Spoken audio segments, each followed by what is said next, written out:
Foresight Wrestling Podcast on the one and only 411 Podcast Network.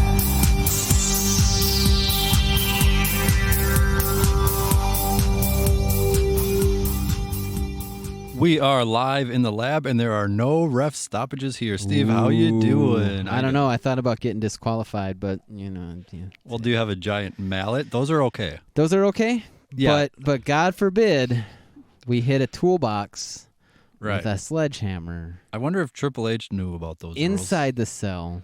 You know, it's funny, because wasn't Triple H probably somebody putting that together, and then, like, the sledgehammer? Right. You know, at what point do you be like, we can't do this? Like, yeah, I wonder if at this point he's almost not speaking up and just kind of like, go ahead, guys. I think it was kind of funny, like, immediately after how many pictures of Batista with a hammer, Triple H with a hammer, Shawn Michaels with a hammer, everybody, you know, and all bloodied and wild and whatnot. But this is where we draw the line. Let's just be definitive. You know, if we're going to draw the line in the sand, if you put a toolbox and a ladder and a chair on the dude's head, that's where we... Okay, I see where we are. You got that now? Okay. I think. Next time, a big mallet. Big mallet. Let's just go straight to the skull this time. All right, we will get to that in a little bit, but you are listening to the 411 Foresight Wrestling Podcast on the one and only 411 Podcasting Network. So there was a pay-per-view on Sunday. Was there? Was that what that was? I mean, currently it is Saturday afternoon in cold Wisconsin. Oh my God! Just the other day, the temperature dropped 20 degrees in an hour. Poof! Just like that. Yeah, so it was 6 days ago, but you know, enough happened. So I don't know if you watched the kickoff show, but Natalya and Lacey Evans had a yeah, Natalya and Lacey Evans part 400 had a match. Part 400 and 401, as we saw later. But right, yes. How interested in this match were you? Because, you know, I was not. The kickoff show usually doesn't do it for me, regardless. And I had it on down here, by the way. We were watching live from the lab. I am reading the results here. Looks like Natalya won. Yep, that's true. Which made absolutely no sense of why they would do it again. The next night. Well, if you wanted to split them up later on, I guess, but you could have ended it here and done, not done. You know. All right. So why? I don't get it. I don't know. Natalya gets a pay-per-view. There's so many like superstars. There's so much talent in that locker room. Why are we recycling the same garbage over that nobody wants to see over and over? Unless I'm, crazy, which is quite possible. Maybe this is like everybody's favorite thing, and we're just could have a crazy case on your hands. But I would say every week in my column, 411mania.com, cheap plug. I always put the bad or ugly for Lacey Evans and anything with Natalya. The feud had been going on for too long, and it's just matches and they're trading victories, and it doesn't really matter. Did they really even trade victories? Like, Natalya's like 3 straight now. Yeah, I thought Lacey won one in there somewhere. Maybe. If she did, I don't remember it, so it's that speaks for how well that went over. Yeah, so the actual pay-per-view, it started with Sasha Banks and Becky Lynch. Now that was a kickoff match. That was good. Wow. I'd seen things on that match I had never seen before. I love the chair braced on the kendo sticks, and I actually was keeping track. I'm like, how many times does somebody set something up only for it to be used on them? So they kind of traded off. There was one thing that Sasha set up. She set up that chair in the cell, and that didn't get used till later, but that's one that she got to throw Becky into. However, she set up like a table and went through it herself. Becky set up a table, went through it herself, but Becky did get to set up the chair and the kendo sticks and use that on Sasha. So they kind of went back and forth for that. It was pretty cool. I think it was Mick Foley who wrote in his book that anytime he brought out the text, you knew he was getting it. Yep. He was going through it a minute later. Yep. But inside the cell, I would actually rate this match better than the Sasha Banks Charlotte one that main evented. Oh, yeah. I mean, this one was more cohesive. This one didn't seem like anybody was really being reckless. It seemed like they had true natural aggression. And the chemistry between those two and the way that they were displaying on that match was just awesome. I loved it. Yeah, I mentioned this before, but Charlotte wanted to moonsault off the top of the cell. Right. And was told no. So in the end of this great match and perfect for the opener, Sasha Banks actually lost. Was it perfect for the opener? Because how many people were in back saying, oh, crap.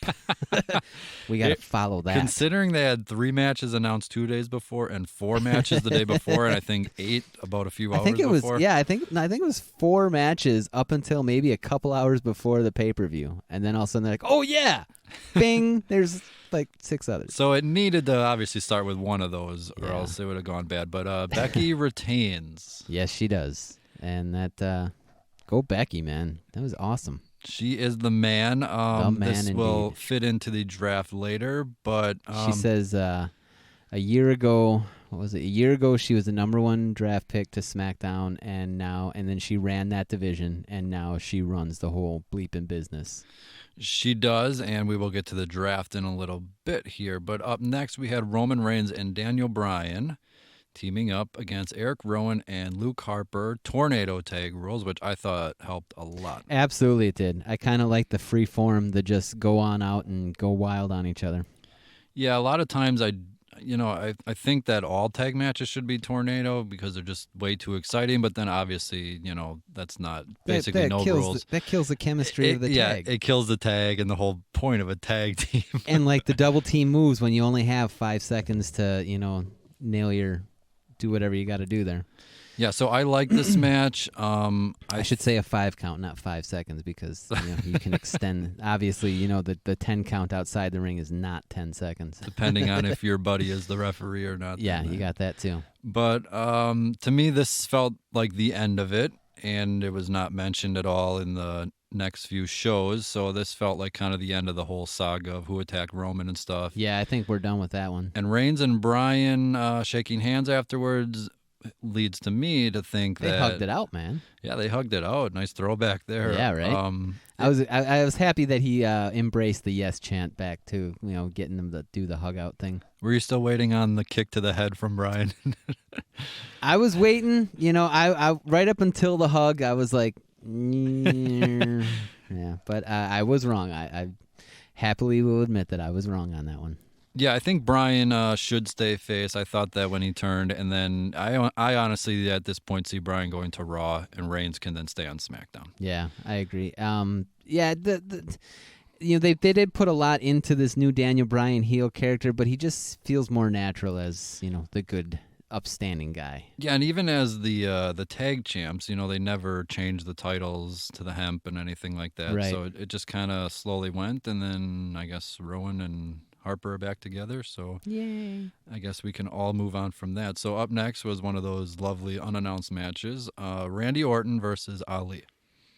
Okay, and we're doing this because we needed a heel and a face, and we have nothing better to do. I guess this dives into the wealth of talent we have sitting backstage. They just kind of throw some dice, with people's names on it, and you two. Yeah, I think it was 2 years ago. I think it was it TLC when all of a sudden somebody got hurt or somebody got sick or something, and then all of a sudden they're just like, okay. And then out of the blue, I think it was AJ versus like Finn Balor or something. They just like randomly, and then Kurt Angle teamed with the Shield. I remember that. Yeah. There was like, that's right. There was like meningitis going around the locker room. It was supposed to be Bray versus Finn, I think. The Fiend or the no, it wasn't Fiend Abigail. Yet.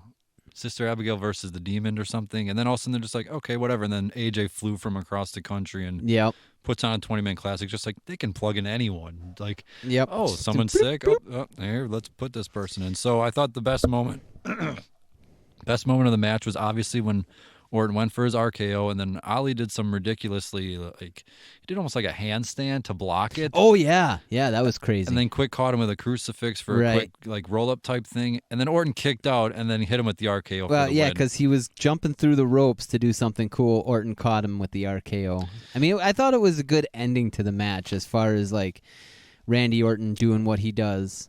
Yeah, with hindsight being what it is and Orton going to Raw, which we will discuss, it almost did feel like this is where Orton should be losing on the way out of his show, like he had been losing to Kofi and stuff. Yeah.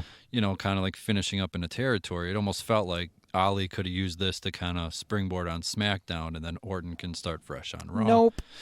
But no. Nope. So that was fine, though. I enjoyed the match. Well, see, Ali is playing the role of Kofi Kingston 10 years ago. So he's going to be champion at WrestleMania? In about 11 years, yes.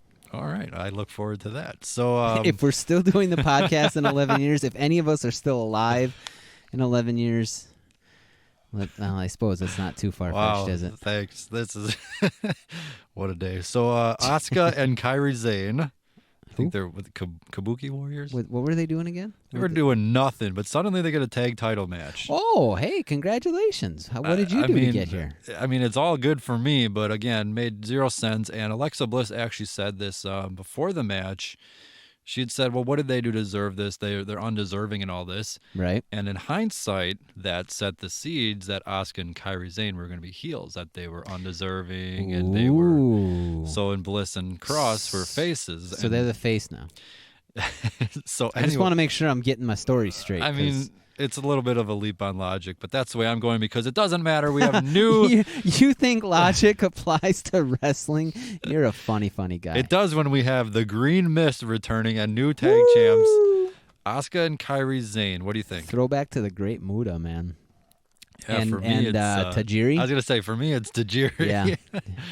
I remember, I've seen it before. Quang, way back in the early 90s. He did it too, I believe. I remember the name. He wore a mask. Okay. I can't remember who he was under the mask, if he was anybody. Was he Zorro? No.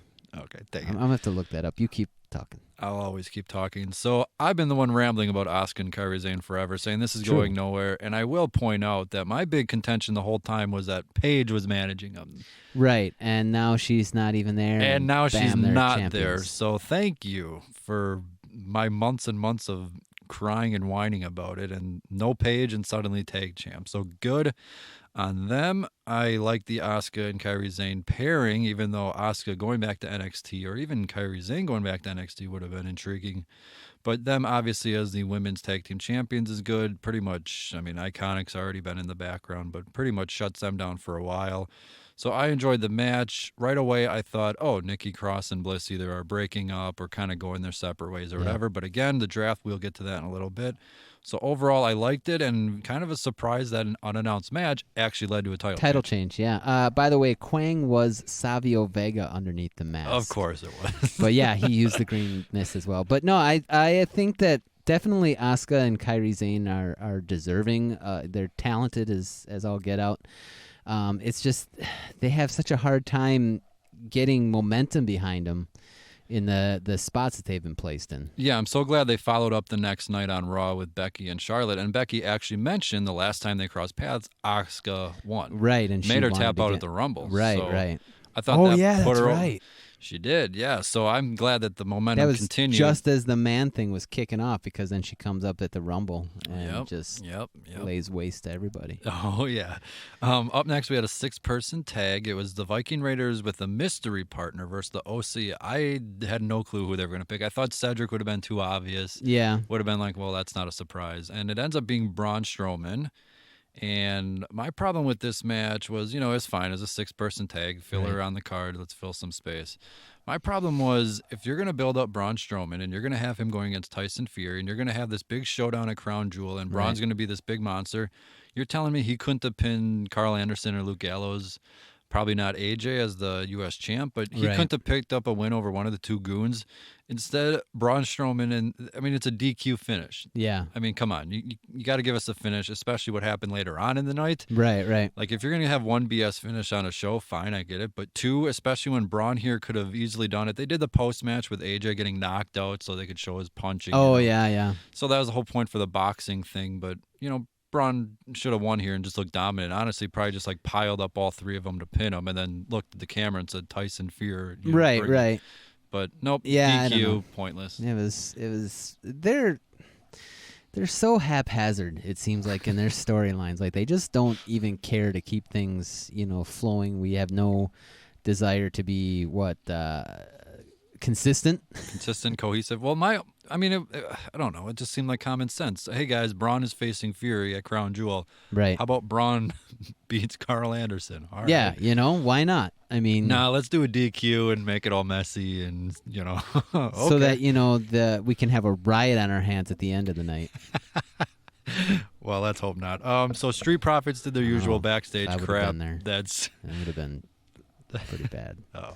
So that's anyways. Street Profits' usual crap backstage. Very tiring. Yeah, time to drop this whole hype man. So gimmick. during all this garbage, Tamina actually won the 24/7 title. I saw that, and then she ran out for some type of match. It went nowhere. I don't even know who ended up with it later on. Was it Carmella? Was it R-Truth? I think R-Truth.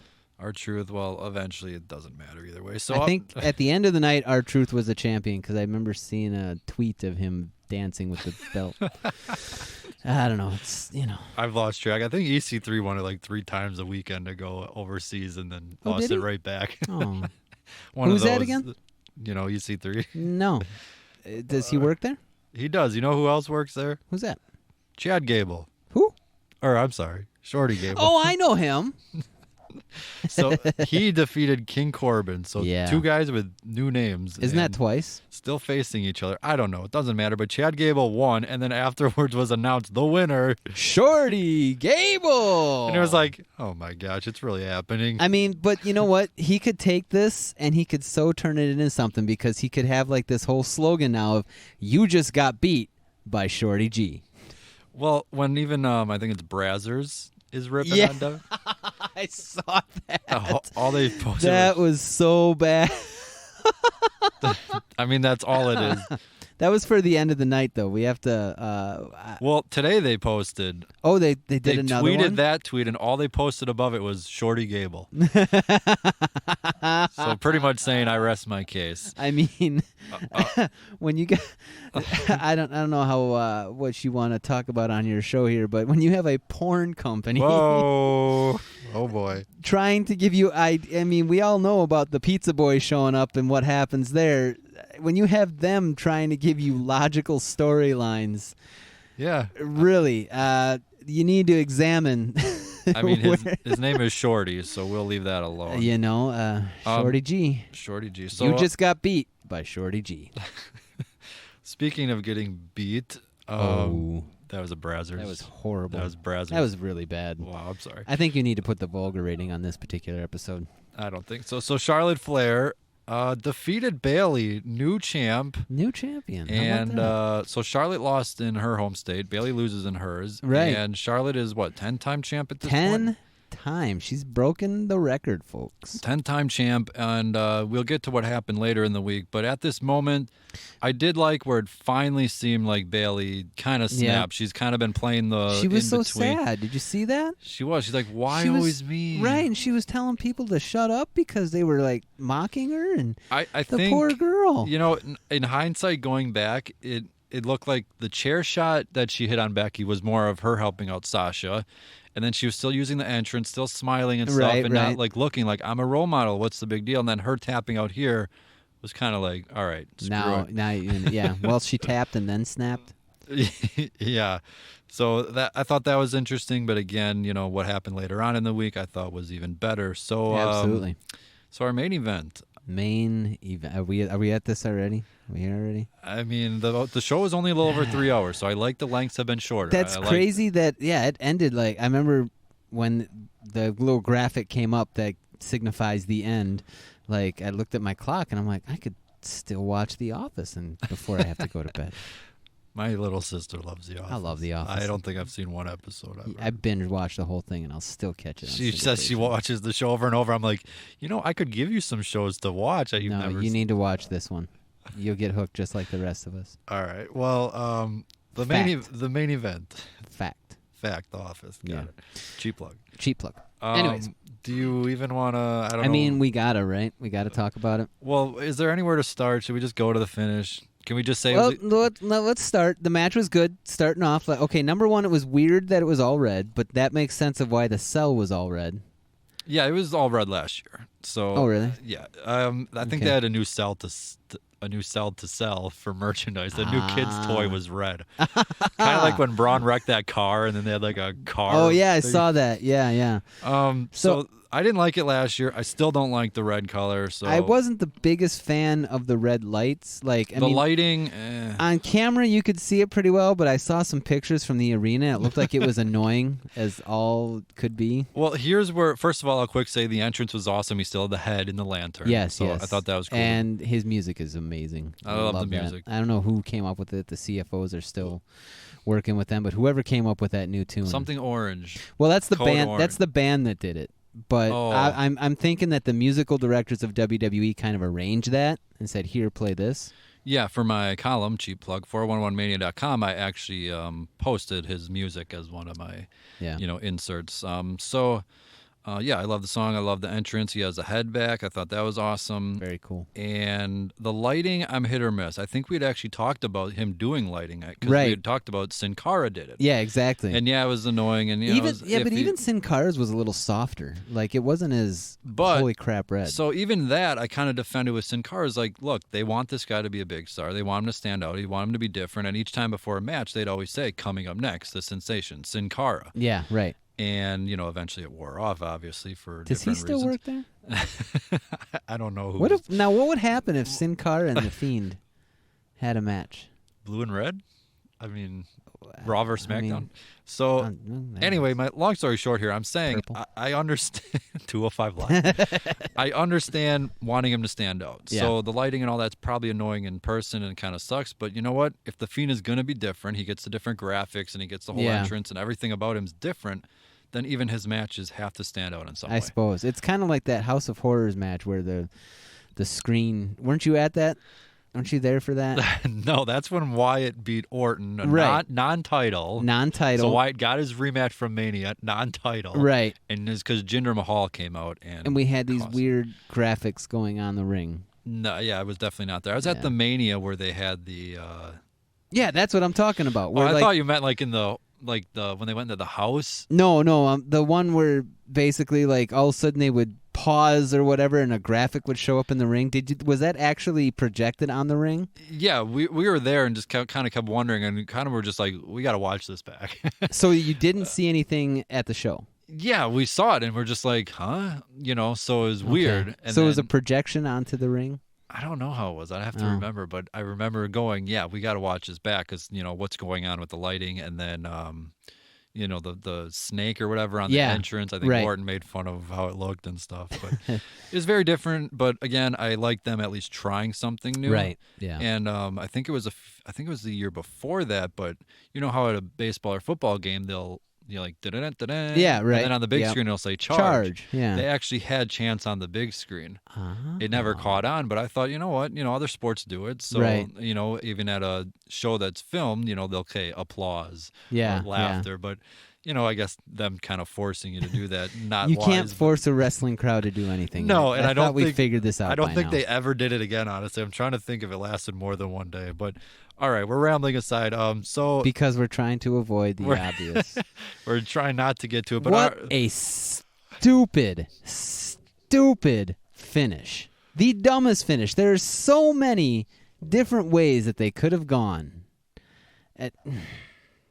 I exasperated, man. I can't. How do you have a stoppage, as we're officially calling it now? Ref stoppage. In a Hell in a Cell match. You just don't. All right. And they didn't even do that when Mick Foley fell off the top of the cell. Well, hold on here. No bells rang. All right. For the record, I thought it was BS. Stupid. I thought it was whatever words you want to use here. Let's keep it clean. Let me preface and say that I use the word stupid in like the most obscene that you can picture. Like, I don't call people stupid. I think that's actually quite an insult. But this match was stupid. This ending was just stupid. It doesn't make any sense. All right. Okay, well, they later, a few days ago, or a few days later, I guess also a few days ago, they had the referee issue a statement, No, it's a Hell in a Cell match. That's the whole flippin' point. All right. So I thought it was BS. I didn't like it, blah, blah, blah. But here are my two halfway defending points. Oh, Jesus. But I'm not. You always have to play this side, don't you? No, I'm just saying it from their side because, like I said, I didn't like it at all. I remember going like, what? The lion's got to eat, man. I mean, he needs his protein. Don't feel bad for the gazelle.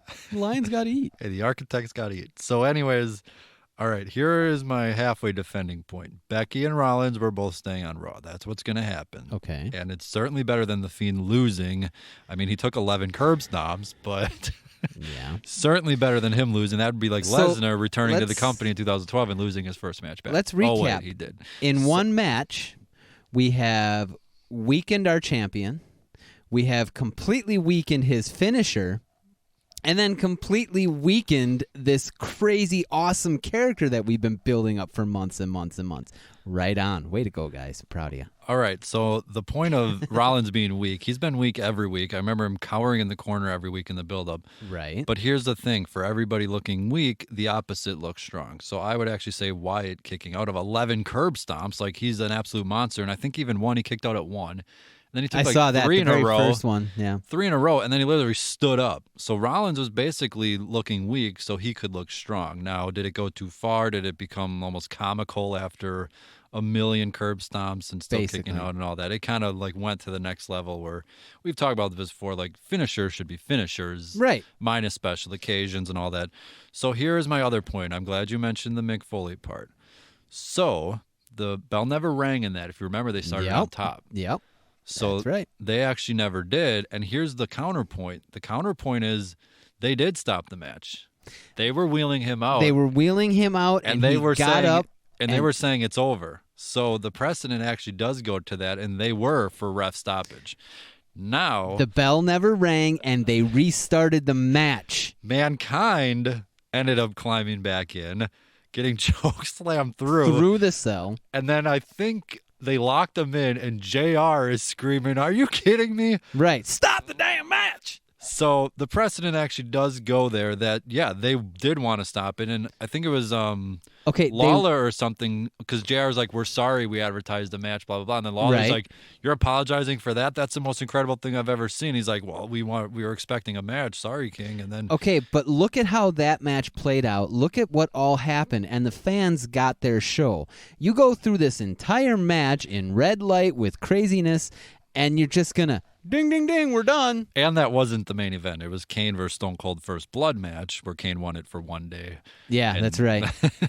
But again, back to the point, it was garbage. I don't know. What's your finish? Does Fiend win the title? Is that what you I mean, number one, as we said this not too long ago. But knowing the draft, Rollins and Becky are staying on Raw. Knowing that we had when we had talked about this originally, because that was one of the only matches announced for this pay-per-view that is prior true. to. So we were discussing it in our last little rundown.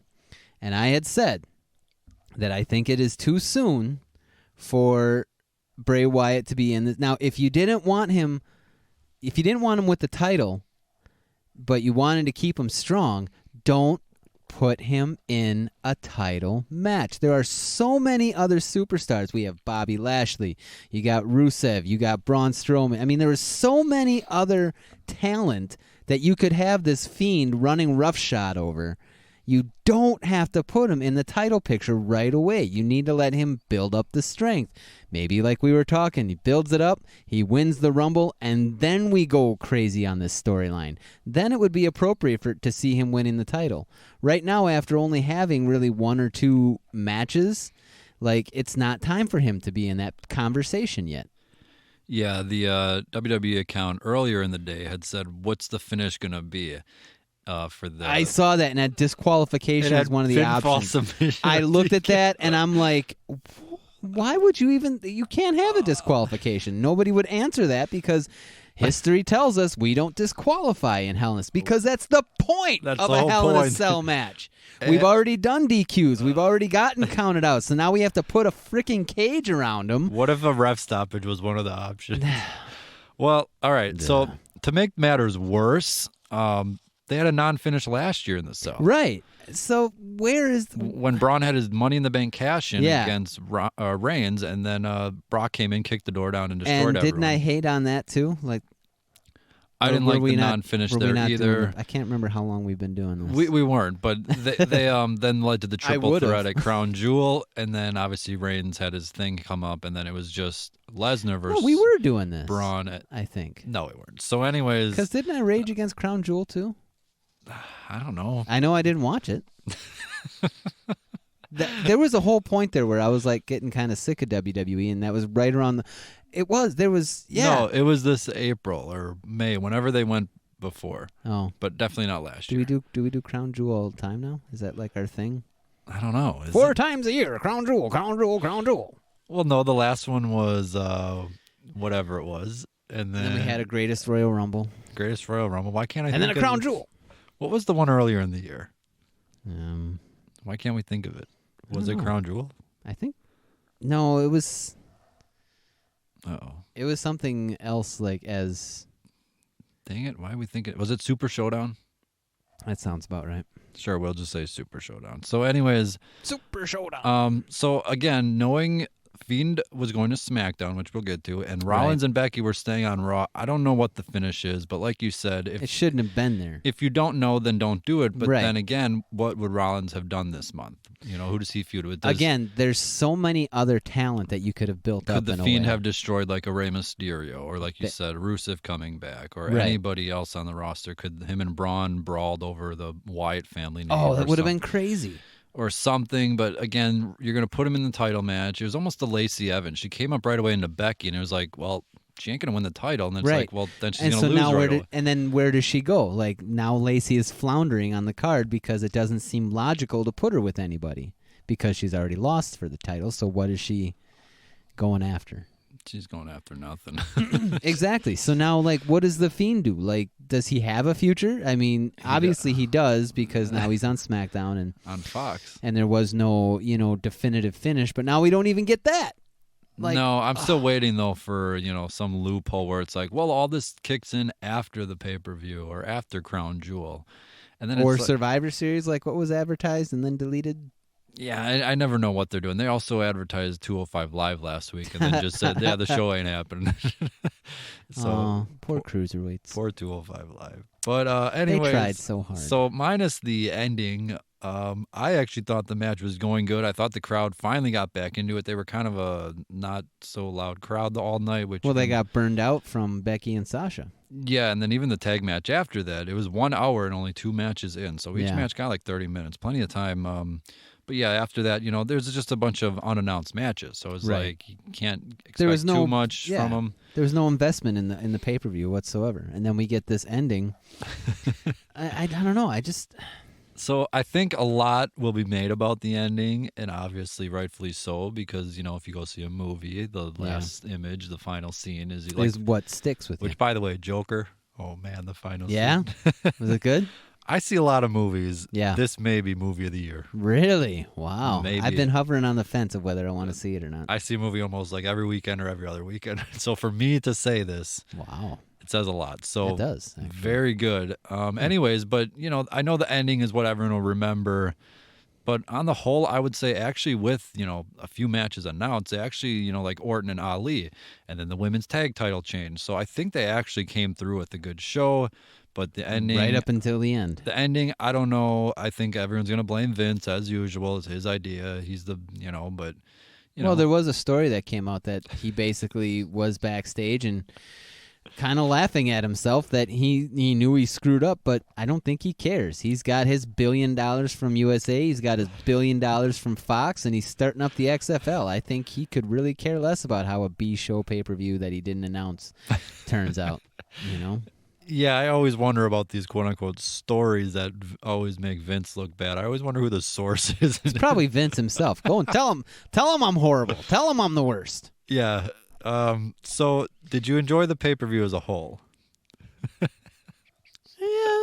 I mean, I definitely, I was really into the first match. I was like on the edge of my seat the whole time. I was intrigued with everything else that happened to see how some of these unadvertised matches were going to turn out. See if there was any like breakout star, like how Kofi capitalized on Ali's issue.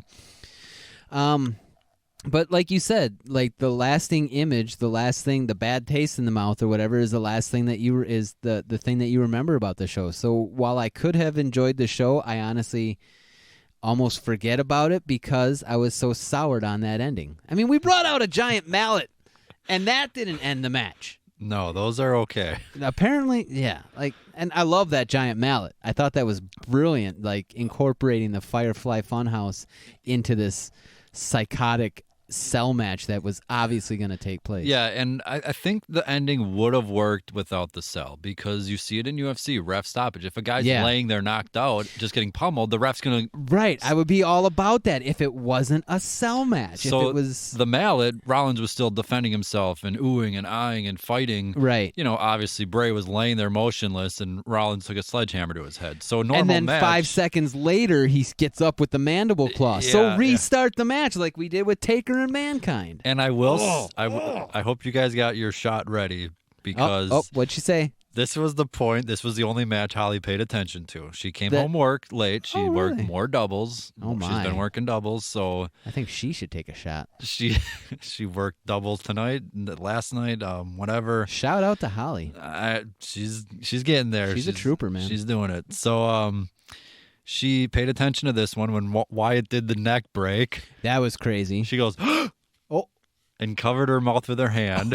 Remember, Rollins is her guy. Right. So then later on... Was she getting sad? At the end, she was cheering when when he was just going wild on him? Yeah, and then she was like... when he hit the sledgehammer and he was laying there... Yeah. She's like, he's still moving. He's breathing. She's like, he's breathing. I see it. She's looking for a guy to die? So then when Rollins stood over him, she's like, no, he's still alive. And then, up came the claw, and then she starts screaming. And then at the end... You had the poor girl screaming. Oh my And then God. at the end, when he was coughing up the blood... Yeah. Which actually I thought was a nice ending. That was a nice ending. It just... So when that happened... She immediately went to Google to look up health updates on Seth Rollins because we were like 30 minutes behind on time. Right. And we were on a little bit of a delay. So she immediately went to Twitter and stuff, was like, is he okay? Is he okay? Oh. And I'm like, I think he's okay. But, I was just like, that ending. And she's like, is he okay? Is he okay? And see, I'm worried about this stupid ending. Right. And she's worried about a man's life. Because we know he's all right. He's all right. So I was telling her, I'm like, he's fine. And then later on, she's like, his name is Kobe or something. I'm like, Colby Lopez. I was like, I think it's Kobe. And I said, are you looking up Rebecca or Becky or whatever I call her? Yeah, Rebecca Quinn. I don't know. So she was showing me a bunch of funny tweets and stuff. So that was her little reaction. We don't need to talk about tweets and Seth Rollins. This is a family show. Does Brazzers know? They probably do. That's probably how they got linked on. Anyways.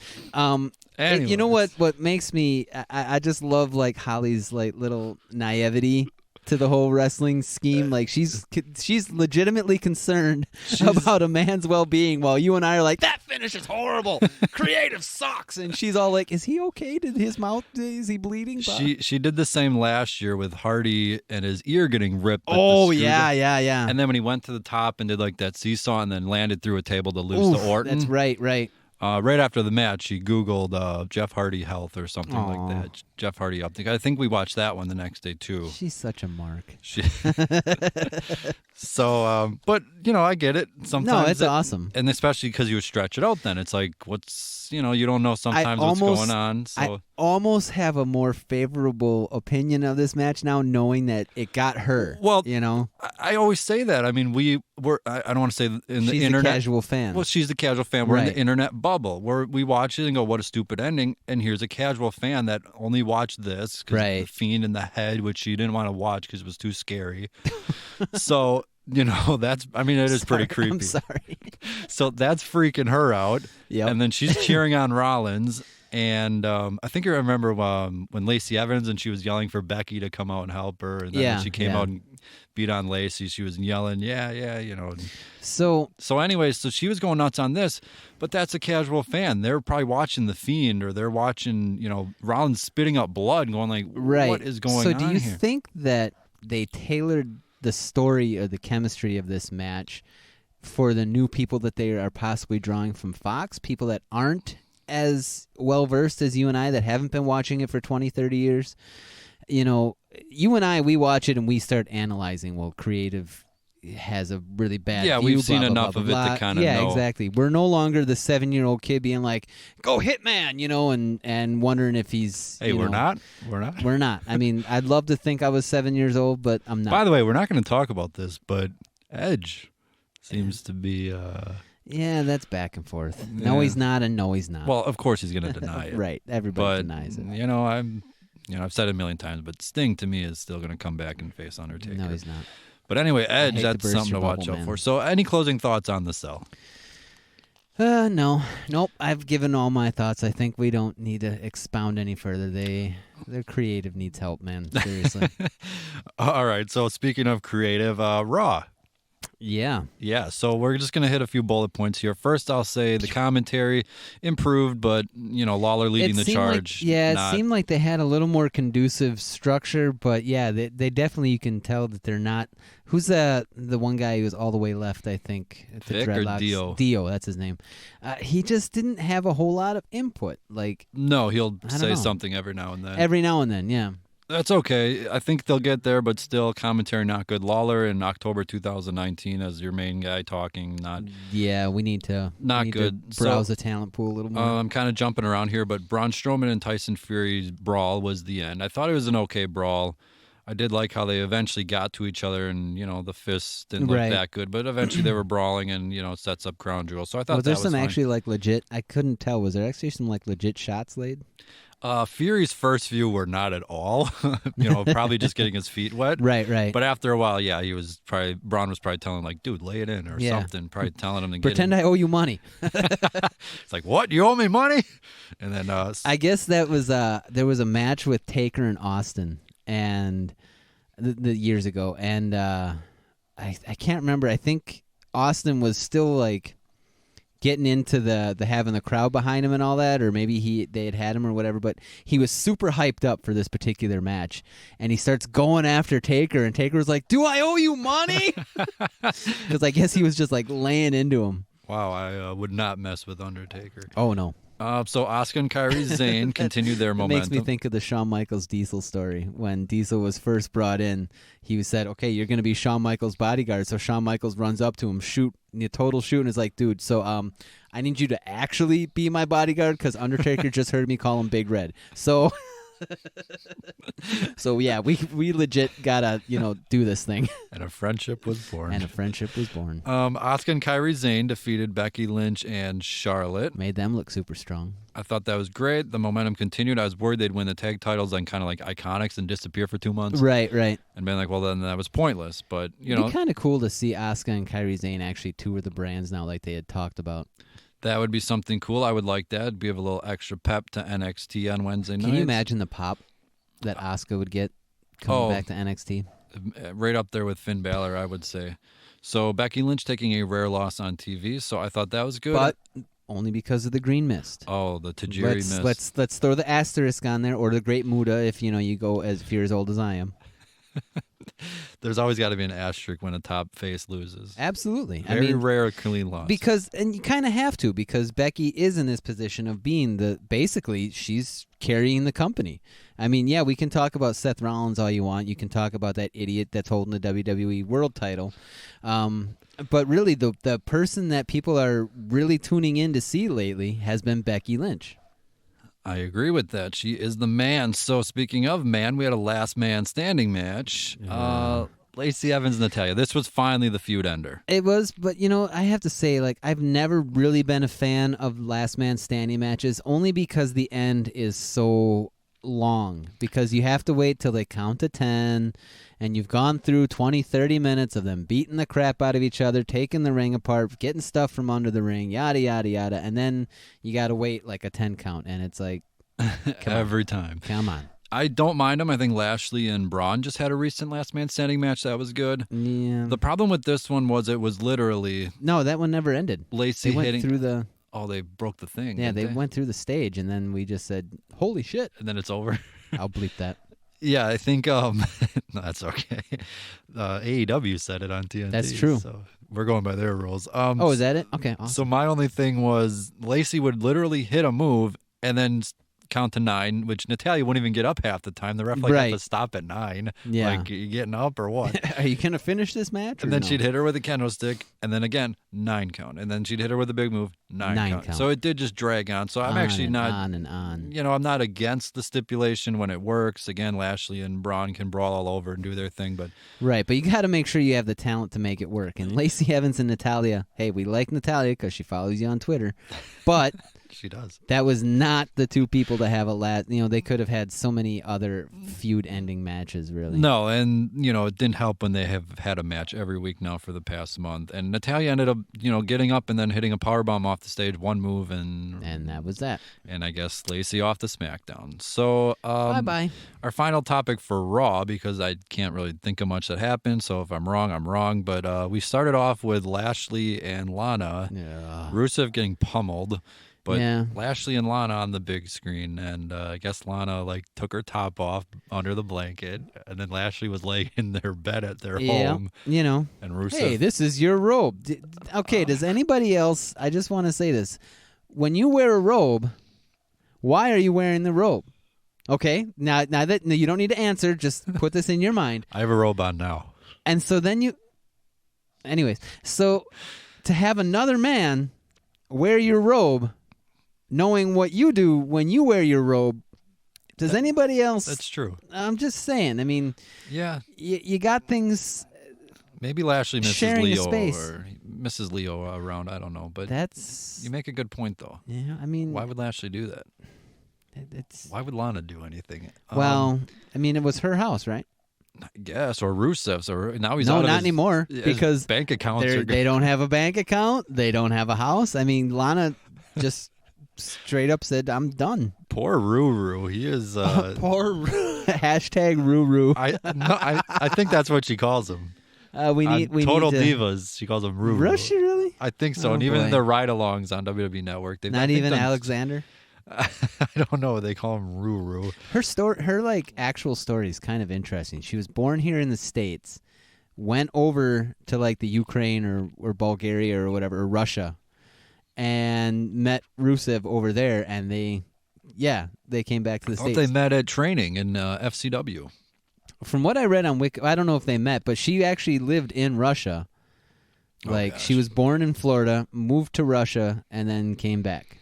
I'm not sure if any of that's true. I'm not going to doubt it, though, because it's Lana and Ruru. So her and Lashley, is this leading anywhere? Is this going to lead to Rusev and her getting back together? I mean, it's going to lead to something, but I don't know if they'll televise it all. I think this is them trying to be a little more risque with the attitude era crap. It worked in the 90s, but the scheme has changed. Yeah, I mean, seeing half nudity on TV doesn't really do anything these days anymore. Like you talked about Brazzers, I mean, it takes 2 seconds. So right. Well, I'm married, so I don't take these kind of. No, it seems kind of boy. Good boy, right? So it just seems kind of pointless. But again, I get it. I know everyone will want to rip on Vince and all this, but this does seem like a Heyman thing, doesn't it? It does. It does. I mean, if they're trying to get ratings, if they're trying to get that younger demographic, maybe this is something that appeals to them. I don't know. I tend to get sour on relationship storylines just because, everybody is responsible for their own actions, but it just seems like they're. Hey, that stupid Temptation Island reality show, whatever. It's I want to be faithful and I want to be the right kind of man and stuff. Then don't put yourselves in these situations. I mean, I don't go out to the bar and drink every night because I don't want to be in that situation. It just. Yeah, I do wonder if this was one of their ideas. I don't know. Because I think the Mike and Maria thing may have been their idea of what they're doing right now. What are they doing? Because we haven't seen them the for a whole while. Mike is a clown and Mike and Maria's pregnant. And Maria may or may not know who the father is or whatever they're doing with that. I don't know. So we are going to... Yay, morals!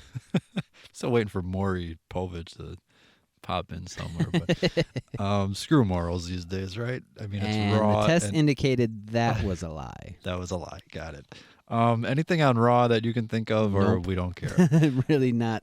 Isn't it weird now how Raw is kind of like the afterthought and everything else seems to be more important? Yeah, I thought with SmackDown going to Fox it would, and we'll see how the draft shakes out on Monday. But, I think the rosters will be somewhat even. Like I said, I think Bryan will go there. I'm pretty sure Rollins is staying on Raw because he's the champ with the red belt. Same with Charlotte's holding the belt that's blue. Right. We all know where they're staying. But Charlotte, wait. Oh, ooh, we'll get to that. We'll get to that. So, I mean, I think both shows will be somewhat even. Orton went to Raw, and then obviously SmackDown will have who they have, and I think Bryan will go there and be kind of one of the faces, or even even have matches with AJ Styles all over the country. Why not have Bryan and AJ for the U.S. title? Oh, that would be awesome. I'd pay to watch that. And besides, we know who the real stud of the draft was, but we'll get to that in a little bit. Let's NXT. I'm glad that we're calling it a draft now. Instead of a superstar shake-up. It's time to shake things up a bit. Or random video faces pop up on the screen. Yeah, that's... Or they, just whoever walks out, that's who happens to be on the brand. Like, no, Whoever walks out. We'll get to the draft thing, but I don't know. There's some confusing things going on there. All right, so now we're going to talk about the old Wednesday night. Wednesday Night War. Part, what are we in, week 2? Yes, NXT week 4, but AEW week 2. Yep, so we are NXT 2-0 with AEW. Well, do you want to just skip to that? Well, no, I mean just in general, because it's in the past, so we already know what the ratings are. We know the ratings for all the shows this week. Yep, AEW again edged out, or not even edged out. They beat. I would call it edged out. Last week was more of a win. This week I would say edged out. If you want to just get to the ratings, yes. It was 200,000 at least. AEW got, I think it was 1.01 something, and then what did NXT get? I want to say 800,000. Okay, so I would say that's about where I think they'll be weekly, with them going up and down and kind of trading off victories. That's where I see it more. Obviously, last week that was more of TNT Premiere, AEW, come check us out. Right. So I have 2 quick thoughts on the ratings. One is that it seems 400,000 is a pretty hefty drop from week 1 to week 2. And when you're only dealing with 400,000. When you're dealing with millions, you can lose 400,000. Right, but in this case. But when you're starting with that already, and for me, they still did edge out their main competition. For me, the other part is NXT. Yeah. They started up at whatever over 1 million, and the next week was barely over 1 million, and then the next week was just under 1 million, and now this week is under 1 million. Right. So if you're going that way, it literally is a small drop each week. Yep. So I would say that's more of the story, but again, I've talked about this before, but I see the ratings hovering around 1 million each week. So I don't know what the lineups are for next week or if anything big is going to happen. Yeah. But I think it was you who said Wednesday. Would you text me like you weren't feeling it or something? Yeah, I think Wednesday I kind of got inspired and I wanted to come down to the lab and maybe plink around on the guitar or something. And really, wrestling wasn't. It almost felt more like an obligation than a. Don't feel obligated. Let's sit down and enjoy a night of wrestling, because that's what it used to be. I remember when I was a kid and just starting, like Monday nights. Everybody talks about how much they hate Mondays, and you read the Garfield comic, and Mondays suck, and. But I would actually be looking forward to when 8 o'clock would roll around, because then primetime wrestling, and then eventually that turned into Raw, and it was awesome to watch it. Having one night a week made it special, and now we have 3 nights a week, and I'm finding it like kind of difficult to, and this is, I wasn't a WCW guy, so it was one night, it was Monday night, and that's what we had.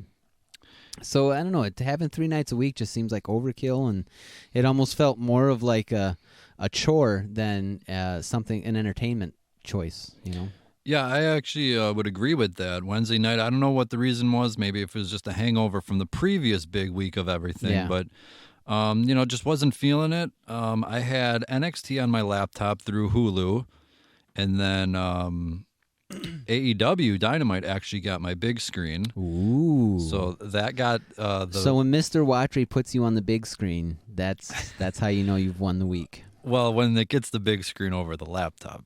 But yes, that got my pick from the previous week because NXT had their takeover special. Well, not takeover, but takeover like the previous week. And then this week didn't really have a whole lot. I think Kushida versus Walter was advertised, and then a Cruiserweight Championship match was advertised. Obviously a far cry from, Private Party and, Young Bucks starting out in a tag match. Or Right, which was killer. Jericho delivering a probably unscripted promo. Mostly, at least. And, so AEW actually got my primary viewing. I did have them on at the same time, so I did one of those old school viewings where you're kind of seeing, and then, yes, I did. If something was going on, I'd turn the volume up there, hit it here. And right. So, that's how it would go for most of the time. And we will quick talk about the shows, but NXT, we started out with a new Cruiserweight Championship. Great match. So I think, does this officially put the Cruiserweights on NXT? Yeah. I mean, we already renamed the championship the NXT Cruiserweight Championship, so I think that kind of solidified that last week as by 205 Live. No more. Is there any thoughts on it being Lio Rush this quickly after returning? I mean, who's been paying attention to 205 Live? So we don't know really. Not me. We don't know really what the backstory or buildup of any of this is, so I think just having a good match. I wasn't really on the fence of who did I want to win or lose, or I had no dog in that fight. I was just looking for a good match, and I thought it was a good match. Yeah, I enjoyed it, and I think like the Fiend versus Rollins, you could say it was too soon, but once Lio Rush was getting the title match, he pretty much had to win it. Yeah, but the Fiend and Rollins, they actually invested like months of build-up, or at least a couple of weeks of build-up, whereas this, it was like you have two competitors, and you know that they're really, really good, so just let them do what they do, and the title almost becomes an afterthought. It's almost more of a prop because these two guys just put on a classic match. And, and then he's got the title. But I was more interested in the match than really the title. Yeah, and I enjoyed the match. So we had Rhea Ripley. Yeah, she's becoming one of my favorite female superstars. She's just got an attitude that is unmatched. Yeah, I'm glad she's doing more on NXT. But she even got a little line. She had the microphone for a minute. Yeah, she did. And this is what the point is. She pretty much called out Shayna. Yeah, do it. So that's going to be a hard. I'm not going to. I don't have. Honestly, that's again NXT for me is really. I don't care like heel face. I love Adam Cole. I think he's awesome. I know he's supposed to be a bad guy. I love the Undisputed Era. I know they're supposed to be heels, but I want to see these awesome talents do what they do and have great matches. I could honestly care less about heel face stuff when it comes to NXT. Yeah, a few other girls also called out Shayna, so we may be leading to something bigger. We saw the return of who's that Dakota Kai friend? Tegan Nox. Tegan Nox. They had a whole vignette on her return. Bianca Belair also called out Shayna. So yeah, I mean, we got a lot of people calling people out.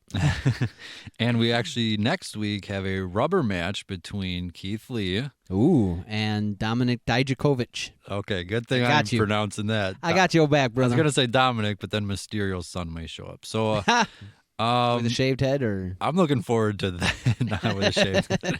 And a new tattoo. With a back brace on and a neck brace on. But I am definitely looking forward to that. Yeah, definitely. And Cameron Grimes got some more screen time this week. And another quick ending.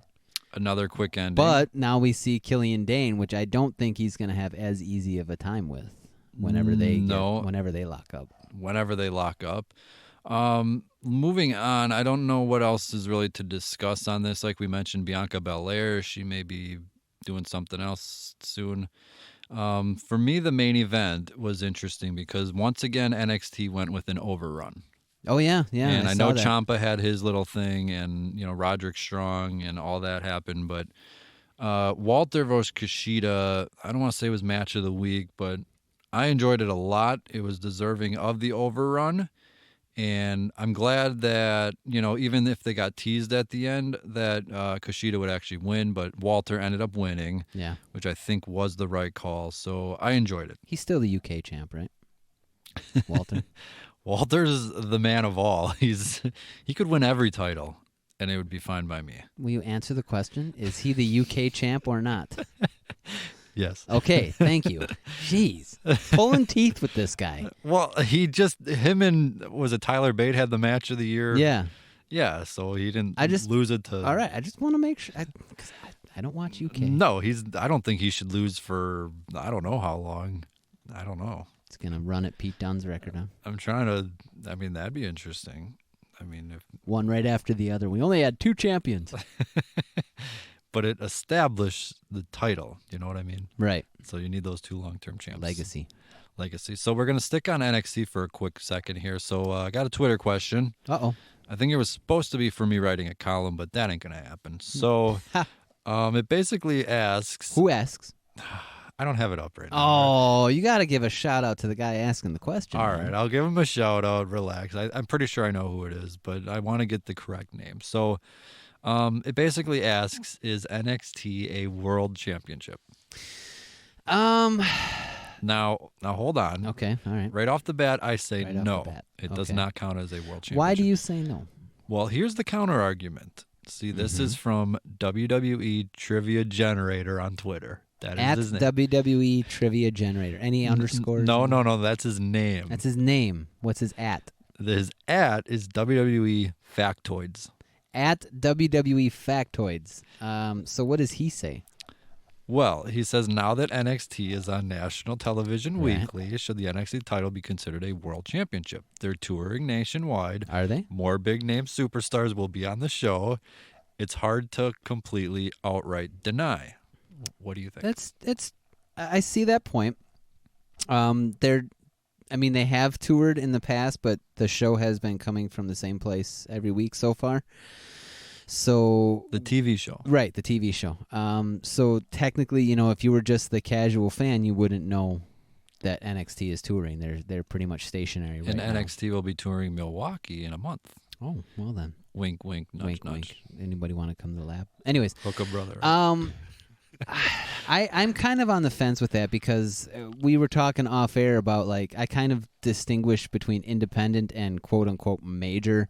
Like to me, AEW, that's a major promotion because they have a lot of money and their title is, I would consider, a world title. So if Ric Flair would happen to win the AEW title, he would be a 17-time champion or 18-time or whatever it is because I think he did win the TNA world title once. No, he didn't. Didn't he? No. I'm pretty sure he did. I would bet my life he didn't. I would say I think Flair actually unofficially is 20 actually, but it depends on which ones you count of which companies. So obviously we have a Universal and a World Heavyweight title for WWE. We got 2 so world is titles Finn there. Balor a former world champ? Absolutely he is.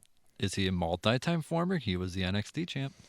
See, this is where I get it's a gray area because none of the NXT roster was really on the involved in the draft, so it's almost like they're still not considered a main brand. Street Profits don't count. I'll just say wait for Monday. You wait for Monday. I am waiting for Monday. All right then. Well, all right then. So here's my quick counter argument. I don't consider ROH a world title. Don't consider TNA, Impact, or But NWA. MLW. No. Or NW. NRW? NRW? Maybe. NWA almost has to be considered a world title. Well, I said NWA TNA. When okay, it was right. But the NWA almost has, they're almost grandfathered in because even though they have a much smaller fan base, they've been there since the 1900s. You almost have to give them that. Yeah, so I don't consider all those different companies these days ROH, TNA, MLW, or wait, what'd you say? Yeah, MLW. I was going to say NRW. CZW, ICW. Yeah, for me it has to be, relevance, importance. WCCW. Worldwide type thing. I mean, just because you're an independent company and GWF. so many different countries or whatever, that doesn't make it, a world title. Just being the top champion of a promotion that WXW. tours somewhat regularly, that doesn't, qualify. I'm sorry. It just doesn't. So Lucha Underground. Sorry, I'm done now. I'm trying to think of every promotion. By the way, back in January, yeah, Lucha Underground not returning was one of my bold predictions too. So. And are they or no? I doubt it. Half their roster's been signed and let out of those ridiculous contracts. I've heard they were pretty crazy. And if it was going to start, it would obviously have started by the fall season. So, anyways, I don't know. There's always stories. Which is why Ray's in WWE now. Yeah, there's always stories that they want to keep doing it but don't want to pay for it, and it's like, well, story of my life. I want to do a ton of things I don't want to pay for. You know what I mean, though, that just doing it financially. If I could have gone to California for not the money that I spent going to California, it would have been even better. By the way, it's funny you mentioned California because, there's some stuff going on that... Dude, something crazy. Like, the people that we were there to see that got married, they actually had to evacuate because of that fire going down in California.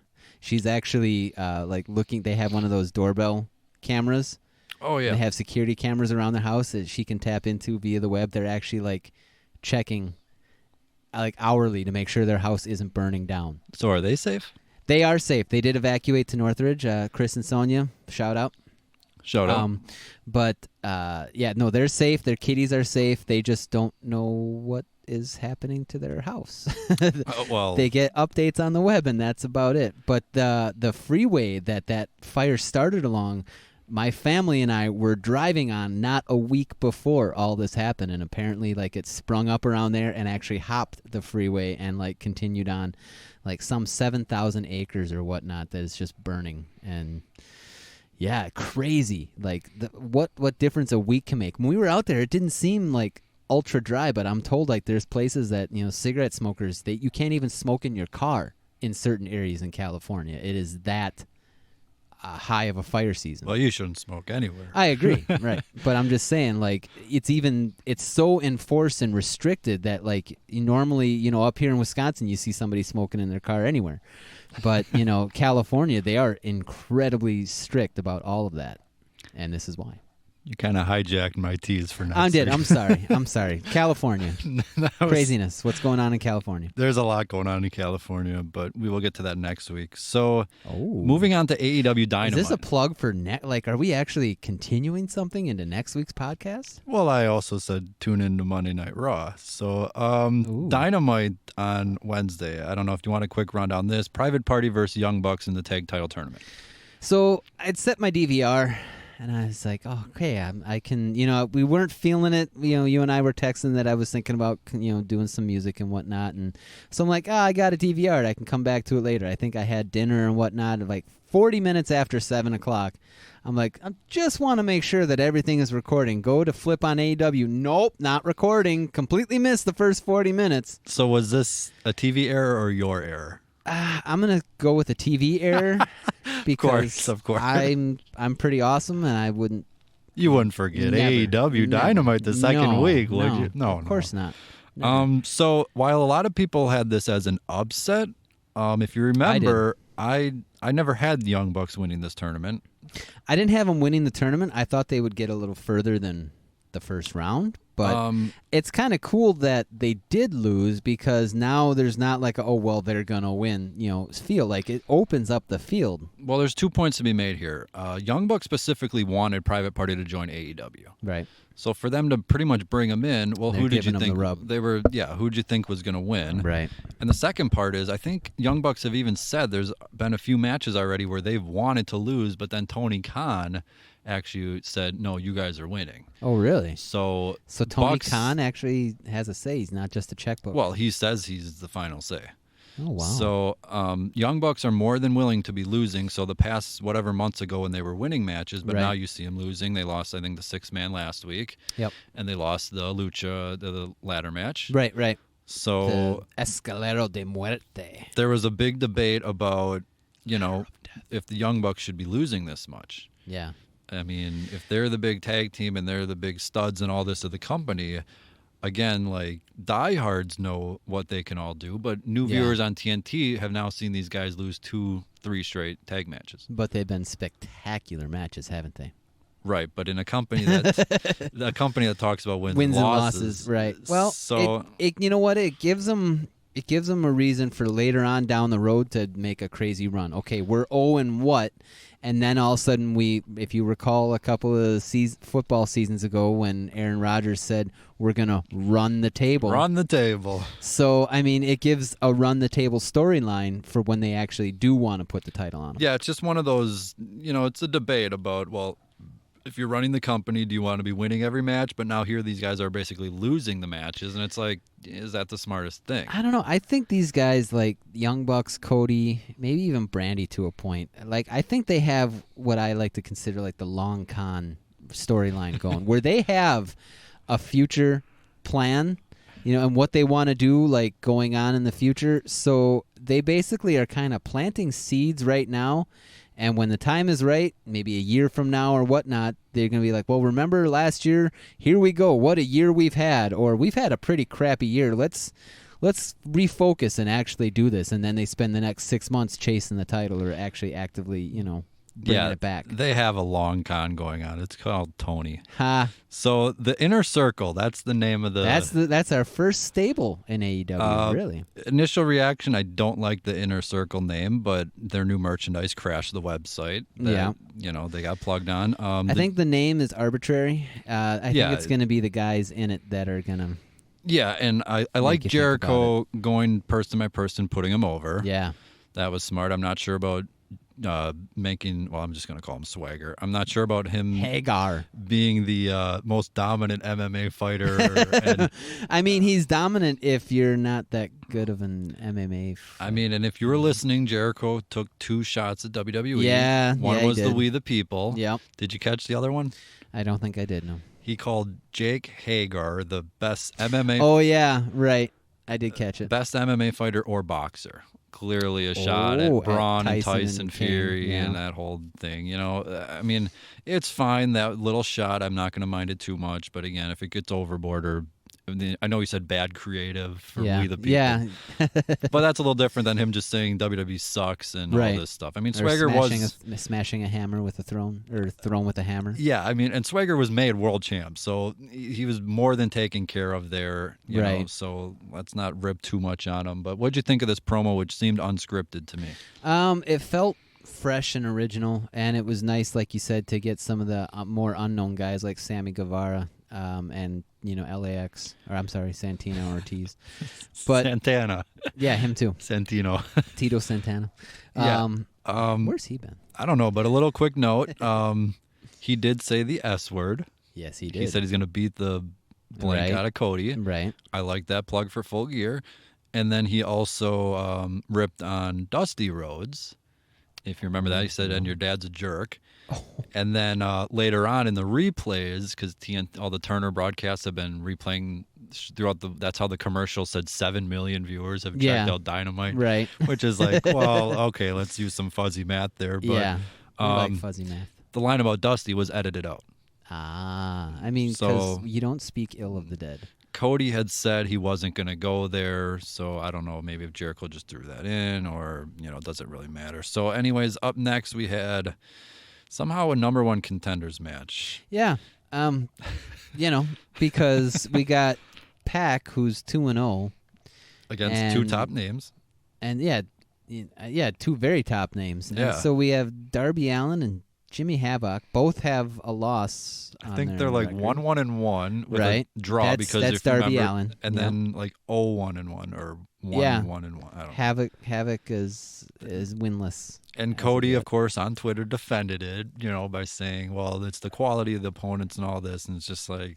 Then don't say that wins and losses matter. I don't know if this is going to continue. Each week he's going to have to be defending right. this. I don't know. It seemed kind of... number 1, though, it was a great match. Like, it was awesome to see these 2 do what they do and just go wild. I really like Darby Allin's finisher, the coffin drop. That just looks cool. Like, I like the name. It's a trust fall, and it looks awesome, and it definitely is a cool finisher. Yeah, my running out of battery here, so I'm going to try to squeeze through this women's tag match. I didn't think a lot of reaction for, honestly, either of the 4 in this tag match. Britt Baker... I think will probably end up being the star of the division if she isn't already. That's what we had predicted when this was even starting. Like, even when All In was happening. I just kind of wonder maybe her schedule, if, she can just kind of pop in once a week or something. She needs to hire another dentist. My biggest complaint on the show was Jon Moxley versus Shawn Spears. I mentioned this at the pay-per-view, that Shawn Spears was pretty much thrown in the background after losing to Cody. Arn Anderson got the moment. Spears was pretty much kind of just a guy there. Right. And I think even Cody, when he was signed, had mentioned he's just a solid hand or something. Yeah, that was kind of the premise. So now he comes out, faces Jon Moxley and loses. No surprise there. But my real concern isn't even with them. It's Jon Moxley. From when he came out and debuted for AEW to now, I mean, have we heard one big promo from him, one big screaming? Jon Moxley's on the roster and was, on this, he had a match here and just facing Shawn Spears like it was nothing. Right. To me, the former WWE champion Dean Ambrose being on AEW TV should certainly feel like a bigger deal than just Jon Moxley coming out, not saying a word, and then just beating Shawn Spears. I mean, maybe that's his shtick. He just not letting words get in the way. Just throw some fists, have a fight, and then we talk about barbed wire. The cleaner. The Kenny Omega. Where's this headed? I mean, it's heading the same way it's been ever since Double or Nothing. Like, the whole idea was to have Moxley and Omega, and now they're just kind of extending that and building it up so when those two finally actually do get the shot, we're going to be like, oh boy, here we go. I'm almost thinking that that's what this match was all about. It wasn't so much about Shawn Spears. It was more about getting this feud of Omega and Moxley present and on TV and in your face. Yeah, I'm kind of afraid to ask who would win, Kenny Omega versus Jon Moxley. I don't know. Can Moxley lose already versus Omega getting another loss? Another loss? Right. I don't know. What if we go ref stoppage? Ref stoppage from the Fiend. You've beaten each other with barbed wire too much. We're done now. Stop. Please stop. All right, our main event. Dustin Rhodes and Hangman Page versus Sammy Guevara. Nice job. Did I get it? You did. Guevara. And Chris Jericho. To me, this was kind of like the first week. It was just kind of a tag match to get the guys out there and have a match. It was a cool match. I really actually was more interested in the pairing of Guevara and Jericho to see how that would do. And it was really cool to see Jericho really putting over Guevara. Look at this guy, pointing at him, letting him do the poses and kind of stuff like that. It really seemed like we're really actively interested into this young star guy that obviously has a very bright future. I was actually more interested in seeing how Dustin and Hangman would do because Dustin, right. He had the magic with Cody, but that's clearly was not going to be every week. So I was interested in that, and it's kind of cool that he did get the main event spot. One of the commentators pointed out that Hangman Page is very reminiscent of a young Barry Windham, if you were recalling who that was, back in WCW, and even in a little bit of WWF back in the day. He had a character, a career, and in WCW was very successful. I believe he held the television championship a couple of times. I think he held the world title once or twice. I don't remember, but he tagged with Dustin a lot. And so it was kind of cool to see that when the announcer brought that up, it was kind of cool to see how well those two worked together. And they did seem to function together quite well. They had a lot of really cool tandem moves. I enjoyed it, but of course, second week in a row, it pretty much broke down into a brawl with everyone. Yeah. And the lights went out. Mm-hmm. And all due respect to Cody, but did you not think someone bigger was coming up? I did. I thought that there was going to be a more of a surprise. I mean, it was cool to see Cody, and it's nice to see him get one back, but... I mean, the crowd went nuts, let's be honest. They loved it. The crowd did go nuts. It's AEW. Cody's kind of their savior right now. Right. So. And that Judas Effect elbow, man. Devastating. Everybody uses an elbow, but Chris, maybe it's like bat speed, like he steps out a little wider and gets more recoil. I mean, maybe he's got a steel plate. Did he have a car or a motorcycle accident like Lex Luger? I don't know, but he may have gotten some advice from The Rock on how to have a devastating elbow, is that it? 'Cause that might be it. So my but see, The Rock had gravity on his side, man. Like he had a lot on his side. He's just spinning. Like yeah, it doesn't work for me. Does he have a spring built into his spine that when he winds up just so he gets like a lethal... I mean, does anybody clock... Is anybody got a radar where clocking his elbow to see how fast that's going? There's got to be something about it. Maybe that's for the analytics people out there. We need to get go to an AEW show with a radar gun, see if we can clock his elbow. Yeah, so the other two cool parts were... MJF came down and did not turn on Cody. Did not turn on him. In fact, defended. He had his chance. There's still Cody versus Jericho at Full Gear. We'll see about that. And then the other cool part was obviously Darby coming down at... That was killer. I love the skateboard, man. That was... So then Jericho rips on him on the mic, and then JR says good night. And that's it. So that is the show. Did you have a favorite over NXT AEW? Does it matter? Is it kind of a pointless debate each week? Well, I didn't get the chance to watch all of NXT. Just had some things going. My daughter was on another trip, actually, with her mom this time. Nice. So I was kind of... Any time that I had to spend with her, I was trying to focus on that. So I didn't get to finish NXT. So I wouldn't say it's fair for me to really pick a favorite because I did watch AEW. I didn't finish NXT, so I have more memories of AEW. That is fine. So, we already talked about the ratings. I don't know if I would pick a better show this week. I don't know if neither of them AEW had your big screen, so... It did, but that's how it started. So I don't know about that, but it did not really get an overrun versus... When is one going to start like 5 minutes early just to be like, haha, look at us? I don't know, but baseball playoffs kind of knocked around AEW a little bit. And weren't they on another network? Yeah, they were on True TV, and then they came to TNT after the game. But, that's kind of the thing I tweeted out, but that's part of the issue with being on Turner. Right. You got to be preempted by sports. If there's a sports Other game, sports. I know NBA's Tuesdays, but if there's, whatever special, I mean, they get millions and millions of viewers. Obviously, that's going to get precedent. Right. So that's just one of the downfalls. I mean, that's just business. But again, you're not going to complain about being on one of the top cable channels, TNT. That's true, along with Rizzoli and Isles. Exactly. So we're going to kind of cut over now to SmackDown. This was night one of the draft. The big WWE Draft. Yeah. So we started with Seth Rollins versus Roman Reigns. Mm-hmm. I don't know why either guy will care, but Reigns was representing SmackDown. Rollins was representing Raw, like they have any care in the world about their brand. Right. So now let me get this straight. The premise was that whoever wins gets the first pick. Right. Raw gets 3, and then SmackDown gets 2 for each hour that they have. So just to jump ahead a little bit, later on in the match, we had the New Day win. Or later on in the show, we had the New Day win, who was representing SmackDown, I believe. I don't even know. Against the OC. So obviously, OC... Oh, I think this first match was to decide... Oh, it was just that one. Okay, well, maybe you should communicate that, because I'm sitting here thinking, I'm like, how are we going to do this if SmackDown wins? Like, we've already foregone that all the Raw guys are going to win, because we have to go... flip-flop. Well, when the New Day came on, I had to go to the bathroom. Of course you did, because you hate everything that's good and fun. Well, we'll get to that. So earlier in the day, I tweeted, Seth Rollins will beat Reigns and Becky Lynch will be number 1. And you did. I actually read that tweet when you that to me makes sense. And now if you remember on Raw this week, it's Becky versus Sasha. Right. The winner gets first pick. And Becky's going to win. And picks Rollins. Yeah. So... that just makes sense. Pick each other. But they didn't. But they didn't pick. No, they did not pick. The Fox and USA executives in the war room. Was anybody buying that crap?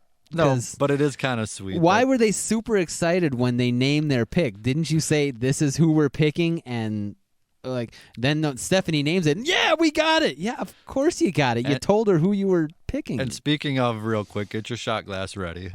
Uh-oh. Hi, Holly. She came home late, of course, working a double. Got home at like 8:30, and I was telling her who the picks were and stuff. And then she goes, "Yes, Becky's on Raw with Rollins." And I said, "Well, wait." I said, "There's still Monday." I said, "I think Rollins is staying, but..." And then right away she goes, I said, "Well, hold on." I said, Brock is WWE champ, will probably stay on SmackDown, so that means Rollins has to stay on Raw. By default is pretty much going to stay. And then I said, but it's Becky versus Sasha for the pick, and it's probably going to be basically for Rollins. And I said, but wouldn't it be funny if Sasha won and to get back at Becky, picked Rollins to go to SmackDown and break him up? And right away, she's just like, "You better not." Oh boy! Now you're giving them ideas. Like we No. Rollins, we had a nice, solid, stable, logical plan, and now you got to throw this in the ether that is gonna just. Vince is gonna get his little ears are gonna prick up, be like, "Oh, I can do something weird and unexpected." No, he does that enough. So I think the match was fine. It wasn't going to be anything like Money in the Bank 2016 where they just burned the house down. Yeah. But I think Burned what down? Or the house, burn it down. Burned it down? Sure, whatever. So the Fiend came up through the ring. Yeah. And I guess that counts a DQ, not a ref stoppage. This was a DQ. This was a DQ, yeah. And then Rollins wins, and no surprise. God forbid we announce anything, during Rollins matches. Yeah, I don't like how the second week, so any returning viewers from the big premiere already has seen a garbage finish. Yeah. I'm not sure how that works. Same with NXT promoting No BS in their first main event on USA. Right. It was a non-finish. It was a non-finish, yeah. And then we got smoke coming up from under the ring. And then Rollins pops out like as if nothing happened. Like, hey, I'm back. Guys. So Becky Lynch to Raw. She is the man and now gets the accolade of being the first pick. The first overall pick. So SmackDown. SmackDown's first pick, Roman Reigns. Let's run down real quick the yearly accomplishments of Becky Lynch. Okay. Royal Rumble. Yes. Won it.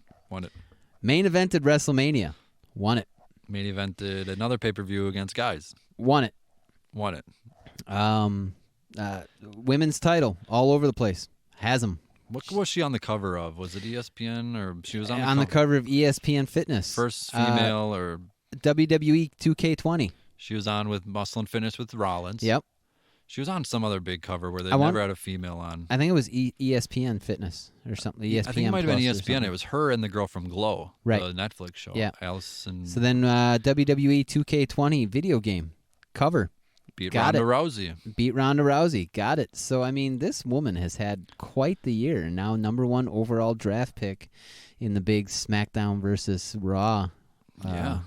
I think it made a lot of sense. That's the way it was going. Her and Rollins can stay together. I know a lot was made about the ads of Becky on SmackDown and Fox, but that was just to promote the premiere. And you go back a week in hindsight, what did she even do on the premiere? She interacted with The Rock and beat up pretty killer. And beat up a guy on Raw. Yeah. So but nothing to do she with got one back. Well, because Corbin hit her, with the end of days, so she gets to smack that boy. Nothing teasing SmackDown at all. Let it be said, kids, hard work will get you everywhere in life, because we were talking back before WrestleMania, like Ronda Rousey was brought in for that main event, Charlotte Flair was born for that event, but Becky Lynch earned her way in, and who came out on top on all of that? Of course it was Becky. Of course it was. So what do you think of Reigns staying on SmackDown? I think that's a good way to go. You got a big name, you got somebody that's recognized, that's, the guy for a while. So I think that you need kind of a big head charge star that's actually going to be there, because their champion won't. Whoa. Yeah, I said it. Brock sucks. Brock's garbage. We're not even talking about. I don't care. I'll bring it up. He's the champion of that show, and he sucks. All right. So I'll do a Chael Sonnen when he was calling out Anderson Silva. Brock Lesnar, you absolutely suck. All right, well, we're not talking about that. So I don't care. He sucks. The next pick, which to me was surprising, was the OC as a group. So smart by USA Network to take 3 for 1. 3 for 1. So OC to Raw. Again, stay on Raw. I really love how they, had to make sure that we knew the rules. So, tag teams count as 1, which they've never had to, specify that before. It was almost a foregone conclusion. Unless the executives in the war room want to split them up. Yeah, I like how they picked the tag team together there, and then Nikki Cross and Alexa were separate. We're separate picks, right? So it's like, wait, they're it's not like they're champions or anything. Oh, wait. Well, they were. So, right. Anyways, up next we had a surprise to me, the Fiend. The Fiend to SmackDown. What do you think? So we get no closure on the Seth Rollins storyline. Maybe. We already have seen the Fiend create a BS finish on our SmackDown on Fox show. Yes, we have. I guess. You just guess? I mean, what it is? It'd be nice to see 3 million people see the Fiend every week. Maybe. Yeah. I think so. Is he gonna get a ref stoppage against Brock Lesnar now? Whoa! Already thinking Brock's gonna beat Cain Velasquez? You really think they're gonna? Uh-oh. Why you got to bring this crap up? Is Cain gonna lose his first match? Or are we gonna get a non-finish again? What has he done to earn? I think we're gonna get another non-finish. because if he signed a multi-year contract like the rumor suggested, then we got to keep him strong, right? That is the rumor. Oh boy, so much to break down here. I don't know what's going to happen. Creative. And then we got Braun and Tyson, and I mean, what is going on with our shows? Isn't that just a one-off though? I think. Yeah, I would assume so. The next pick though is the pick of the draft. Pick of the draft. This is going to be, you can write it down right now, October 12th. You did write it down. 2019. I'm trying to because my battery's going to die. Oh, no. So, do you want me to get you a charging cable? No. The stud.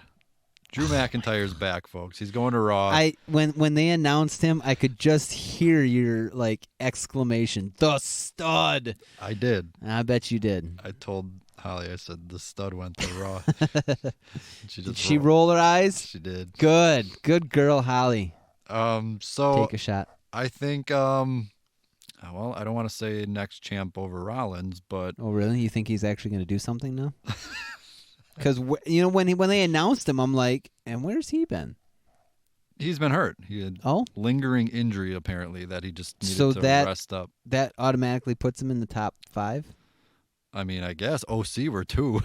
I mean, but you got champion in that. That's so it true. kind of makes sense. That actually does make sense. Actually, that is Drew true. Wait, whoa! Are you telling me Drew McIntyre in the top 5 doesn't make sense? It absolutely does. He should be number 1. No, he shouldn't. All right. What has he done? What is he gonna do? What has he done? That is the real question. Okay. So right. I think that's awesome. I think it's where he belongs. I agree he belongs on Raw. I just don't know if he needs to be on them. And him and Rollins need to immediately be paired up. Is that it? That's got to be the next feud. Not the Fiend. I mean, is Fiend on SmackDown or is he on Raw? Ooh, are we having multiple personality disorders? I don't know. We treat everybody equally here in the lab. Do we? We do. Since when? Since forever. And if you don't like it, get out. Get out. We're very polite here, and if not, get out. All right, so up next we had yet another match between, let's see, King Corbin and Shorty Gable. Shorty G! Like I said, hashtag, you just got beat by Shorty G. But he didn't, so. So what did you think of this? Did you care? No. Okay, me neither. I wrote in my column, again, cheap plug. Yep. 411mania.com. I said I didn't even care. It didn't even matter. Finish the match and give us the picks. Just give us our next picks. And our next picks we will get because Randy Orton to Raw. Yeah. I mean. What do you think? I think it's a better fit for him. But again, not really a stellar athlete to put in this top position. But I mean, okay. I think Raw is a better fit for Orton, though, to be honest. Yeah, I think him and his losses to Kofi and everyone else have been piling up. Yeah. So I think it was time, and I like it. And I wrote in my column, face, heel, tag team, revival. I mean, they're on SmackDown, but whether they were paired up or not, anywhere on the card, he would fit. Yeah, absolutely. He's that level of a talent that you can just place him anywhere and you're going to get something good out of him. Yeah, I like the pick. I also like the next pick, Sasha Banks to SmackDown. Well, that explains why her hair's been blue this entire time, huh? It also explains the loss. Yeah. And it also explains, kind of what they've been doing with the 4 Horsewomen. Yeah. And it also explains our SmackDown main event, which we will get to. But Sasha Banks has talked about this before, but she's kind of grown up watching Eddie and everyone on SmackDown. Yeah, and right. She kind of had that. And, if you even look at, if you kind of, well, we'll get to it. I'll just save it, I guess. She could have found a good home there. It'll be interesting to see what she does on the blue brand. Yeah, I like the pick. I think there's a ton of stuff she could do there. So Ricochet to Raw. I wrote in my column, I said, honestly, it doesn't matter where he went. Right. I don't think it really mattered. I think he would have done fine regardless. Absolutely. And I think he has a lot to do. And if Heyman is backing as they say he is. We got a lot of great quality matches coming up with Ricochet in the mix. Yeah, and if he has a supporter already in Heyman running the show, well, then, things should go well for him. Up next, we had another one of my January bold predictions. Ooh. It took 10 months, but Braun Strowman to SmackDown. The monster among men is getting the hands on SmackDown. I like it. It's for the Tyson Fury thing and exactly everything I wrote earlier in the year with the Fox plug-in and the whole tie-in with the sports and Braun. I think he's exactly the kind of guy you can plug anywhere and put on a TV show. And, you know, the size of him alone, it'll be like, oh, crap. You know, look at the size of this guy, all this crap. So I like it. Are we going to finally get a Braun Brock match that, you know, is decent? I would say no. I think they're Nope. No, they had a good one at No Mercy 2 years ago when Cena lost to Reigns. If you remember that pay-per-view. I remember that pay-per-view. It was a WrestleMania because people thought Braun could have won the Rumble to face Brock, and then people thought Reigns versus Cena was the Mania that year, and then all of a sudden No Mercy, and it's like, I think it was No Mercy. All of a sudden No Mercy, both those matches happened on the same show with 2 weeks of build, and there's like, And then Cena kind of did his little farewell afterwards, kind of laid in the ring and set down his armband. Oh, yeah. Yep. And it was like, yeah, that probably is it for him for a while. And then if you remember, they did the promo on Raw before that where Reigns kind of stumbled and Cena immediately called him out. Yeah. It was like, you got to do this, man. You got to be better than this. And yeah. Crowd just ate it up and was just like, that was calling good. him out. Yeah. So the other pick after this was Lashley to Raw. Woohoo. Again, kind of in the same boat as Drew McIntyre. I was very unimpressed with that. Like, what has he done to... I mean, I guess he's been hurt or whatever, but again, why... I mean, why? Are you telling me Corbin, Lashley, and Drew are going to be on the same show again? Oh, yay. I don't know. We got Monday. That is true. I think with Lashley doing the Rusev Lana thing, that was kind of obvious that he was going to stay put. And I wrote about this again. Cheap plug 411mania.com. It feels like Lashley and Heyman have always had a relationship type thing. Even back when Lashley was in TNA, he'd give him tips and stuff how to improve and do all this stuff. Yeah. It feels like then Lashley should be doing more. But he's not. It's kind of forgotten. But last summer, Lashley did beat Roman Reigns clean. Right. When they had their match on pay-per-view. And then they had their number one contenders match to face Brock at SummerSlam a week later on Raw. Yeah. And then Reigns won. Reigns won because, logic. So Lashley won the one that didn't matter on pay-per-view. And then on Raw, Reigns won the one that No one came through when it mattered the least, like Bobby Lashley.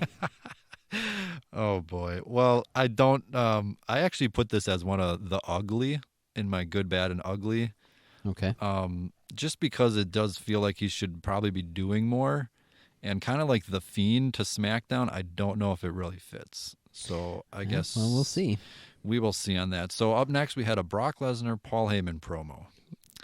Yay. And Cain Velasquez and Mysterio, they came out, they did their little whatever. Yeah. So here is my quick little point. Mm-hmm. Did you listen? I didn't even pay attention to this part of the show. I was I think we were talking about sheep. My wife and I found a channel on Twitch where basically it's cameras of sheep, and you can put in a command and feed the sheep. And so we were talking about that. All right. Well, first of all, I wrote Cain Velasquez is too big of a star for this to be thrown away with 3 weeks of build. I mean, I think this, but it's not going to stop him from doing it. I would have done Brock Kofi in a rematch at Crown Jewel. Brock obviously retains. And then I would have, for Survivor Series, built up Kane. And honestly, with his hurt knee, give him a few weeks, few months, whatever, to get completely healthy. You could have dragged this to Rumble or even Mania. I mean, if you don't follow MMA, you probably really don't know who this guy is. But this is a big deal. This is a big signing for them. This is a big-time star. And I get it. Crown Jewel, I get it. They want to do the Saudi shows and make them amazing. But this feels like way too early, so I don't want to say we're going to get a non-finish, but that's. I'm really glad that they showed Brock Lesnar's face after his UFC match with Cain Velasquez when he lost the title, because I love seeing Brock beat the crap. It just makes me very happy. You will like this part because, again, if you listen carefully to Heyman's promo, at the end he said, "At the end of the match, you will hear these words." You're reigning, you're conquering, defending, whatever champ, Brock Lesnar. And then he stopped and goes, that is not a prediction. That is a. And then Mysterio's music cut him off. Oh. He did not say the spoiler. Maybe I should rewind and watch this promo. He did not deliver the line, folks. So Cain Velasquez has a chance here to be champion. We're going to have Cain Velasquez just debuting with the company and winning the championship. Okay. I'm not saying that. It leads to my non-finish feud, or my theory. But another non-finish. I did write they've been doing that too often. If creative is going to do another non-finish, we really need to go back to creative writing class because this is getting ridiculous. All right. So up next was another one of my ugly parts of the show. Uh-oh. And it was about the New Day. Of course it is, because you hate everything that's well and good. Hold on. So here's the setup. 7 days ago. If Santa Claus walked in right now, you'd be like, dude, you don't exist. And he'd be like, poof. Actually, he does exist. And Thank if you you. go to my page, you will see I took a picture with Santa Claus last year for Christmas. True story. I did. So here's my ugly on the New Day. Oh, boy. So 7 Again, days you hate ago, everything that's from well and Friday, 7 days ago, Brock Lesnar ripped the heart and soul out of Kofi Kingston live just on. destroyed him. Ripped his heart and soul out, destroyed the New Day and their entire I aura hate the Brock past Lesnar. 6 months. So fast forward to here, Brock Lesnar is standing in the ring at this point. Yeah. We go backstage to Gorilla, Mm-hmm. and there's the New Day smiling and dancing as Kofi poses with pancakes. Yeah, because you got to be upbeat, man. You got to Power positivity. keep trucking. And You can't let the past get you down. And yet there was Brock Lesnar, the guy who just ripped his heart and soul out, standing in the ring, and these two were dancing around backstage. Yeah. Or 3, I mean. Makes sense to me. Okay, so then we come back from commercial. I mean, is the glass half full or half empty? It's not full at all. Yeah. So then that's your life, man. That's sad. all right, so then Kofi comes out, no frustration. Do you need to? Are you feeling all right? Do you need to talk to somebody? I'm talking right now. Is there a reason why you just hate everything that's well and good? So Kofi's not frustrated, not delivering a promo, answer. not looking around for Brock. Nope. Just throwing pancakes. He's tossing pancakes. I mean, you got to feed the masses. The pancakes are. It's not just like a gimmick. It's he's specifically aiming his pancakes for people that need to eat that day. He's placed needy. You like where I'm going with this? You can Not stop, at all. You can stop me anytime. Yeah, you're done. So anyways, that was just horrible. There was nothing For you. whatsoever about Kofi getting revenge. Nothing about anything about the previous week. I mean, it was not good. It wasn't a good look for him. I don't think so. And You never think so, though. you don't like him at all. You hate him. I mean, it really wasn't. So You have to sour the milk of every time we have a good thing happen. so then the New Day fought the OC. yeah, and won. And they did. I didn't even rate this. It was like the power of positivity. This didn't man. get good. It didn't get ugly. I just wrote the bad and then just wrote the match. There was just nothing here. It was a 6-man tag. Didn't Ouch, matter. man. And now we get back to the good. Notice all these picks so far have been good. Alexa Bliss to Raw. Yep, that's well deserved. She does well on Raw, I think. I like the pick. Just seems she's more of a red brand girl. Yeah, and it's funny because she kind of, she, I don't want to say broke out on SmackDown, but But she did. she kind of did her feud with Becky, if people remember won. this, when Becky was the inaugural SmackDown. Right, and took the title from her. The only small complaint, I guess you could say, is Bliss, I guess she's broken up with Nikki Cross. Well, no, because if you fast forward a little bit. You're right. So hold on. I know. Lacey Evans to SmackDown was next. Woohoo. Maybe maybe they'll actually properly build her up as a heel or whatever they want to do on this show. I don't know. Well, she's away from Natalya and Becky, so that can Thank only mean God. good things. Right. Well, I don't know. She's got Naomi. That could drag out for... The only question now is, will she be separated from Charlotte? Because a lot of people think they're pretty much the same. Like, you know. And I'm glad Becky and Sasha were separated because those two are, not sure they get along too well. And also Sasha and... and Alexa and Sasha don't get along. There's some real life issues there. So, I've seen a couple of those videos where they look like they lay into each other. Yeah. I think Sasha more so than Alexa, but yeah, they don't like each other. Yeah, and moving on to the next pick, Kevin Owens. This was maybe my boss's ringtone. It actually fits probably. It fits perfectly. I was actually just telling them that every time my boss calls, Kevin Owens music hits, and it's like, Yeah, that's my boss. Maybe a mild shock, but he had been taking up a lot of SmackDown time with Shane as of late. Right. So, I could see a fresh start over on Raw. I see that too, and I think that he's going to flourish, just maybe being that kind of tweener Austin type character where he pulls the underhanded tactics, but the crowd loves him, and we all love him for it. Yeah, him and Heyman, obviously, I think Heyman can do a lot with him. I think, honestly, after Drew, I think KO may be one of the picks to watch out for in this one. Absolutely. I think no matter where he is, he's somebody to watch out for. I'm a big Kevin Owens fan. I've mentioned that before. Yeah, and one of the few tweets that I have kept over the years was from November 20th, 2017. Oh. And I had a little, I don't want to say scoop, but a little something where KO was originally going to be moved to SmackDown in the original draft. Right. He stayed on Raw. He Yep. had the Universal title run, if you remember. Yep. Kind of ran over Raw for a while and kind of ran the show there. Killed it, I thought. He, I don't want to, I used the word vetoed, but he wanted to be on Raw. Yeah. They wanted him on SmackDown. Right. And after his loss to Goldberg and then his thing with Jericho Right. and the whole Festival of Friendship. Yeah, and then that whole thing, and apparently Vince did not like their match at Mania. Right. Yep. I saw that one. A week later, in the Superstar shakeup in April of 2017, he got moved to SmackDown. Yeah. That he didn't really, had a leg to stand on after his Mania match. Where Right. He may have been against it previous, where they're like, okay, we can deal with you, and okay. This time it was, no, you're going to SmackDown. You don't have a say. And if you remember then, after that, they kept doing the story where he'd be kicked off SmackDown. Remember the Shane and Daniel Bryan thing, him and Sammy.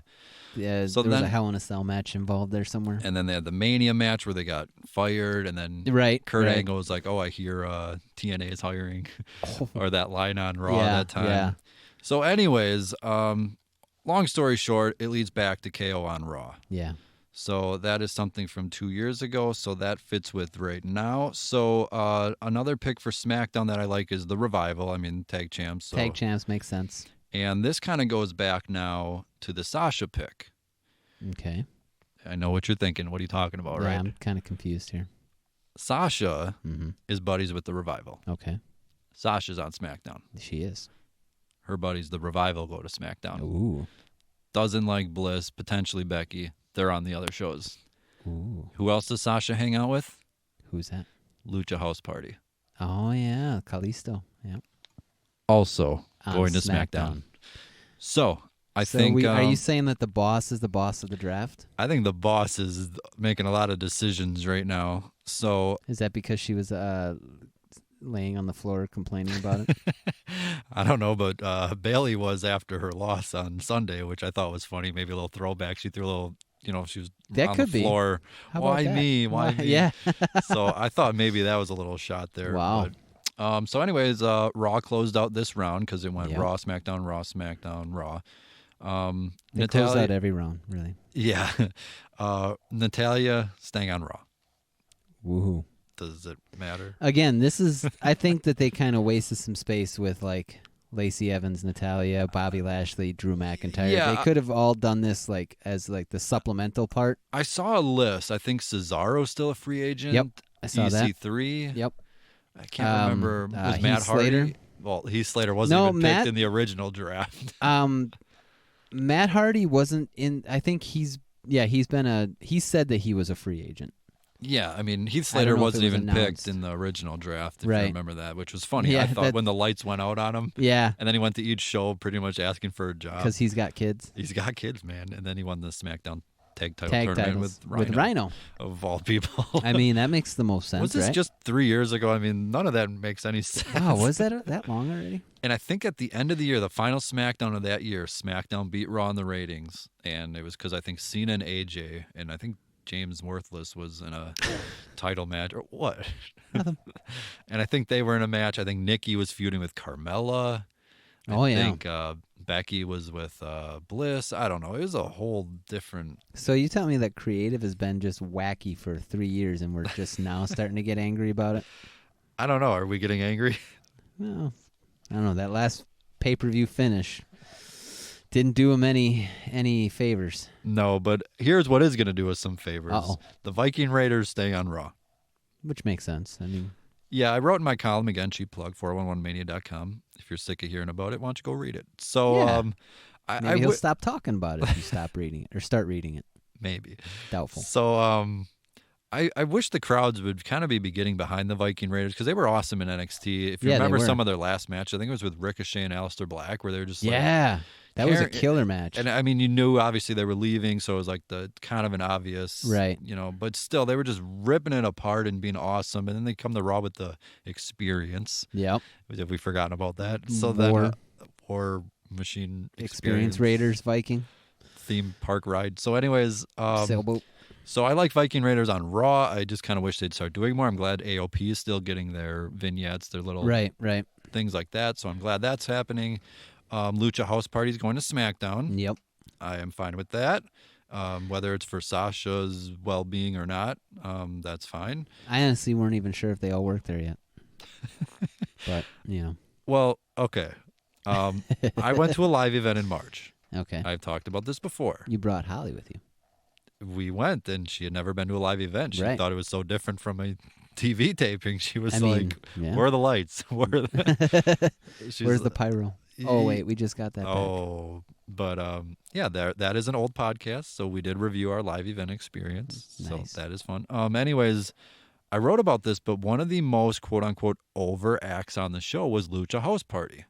That's right. You were telling me that. And they were doing the lucha. Yeah, and everybody was And they were doing wild. it. Kids were going wild. They loved it. So whether it's just kind of like a live event thing to get the crowd pumped or whatever, but I thought it was awesome. So I'm actually for them getting more TV time. That works for me. I mean, if they can utilize it. I mean, I definitely like their matches when they finally get in the ring. I think it's really good. I like Grand Metalik. I think he does some awesome rope maneuvers. Yeah, and I've talked about this before, but Fox has I think it's a Latino, I think it's either an audience or one of their Fox stations or something. Yeah. So yeah, that might be a little crossover there. So Nikki Cross, see how I...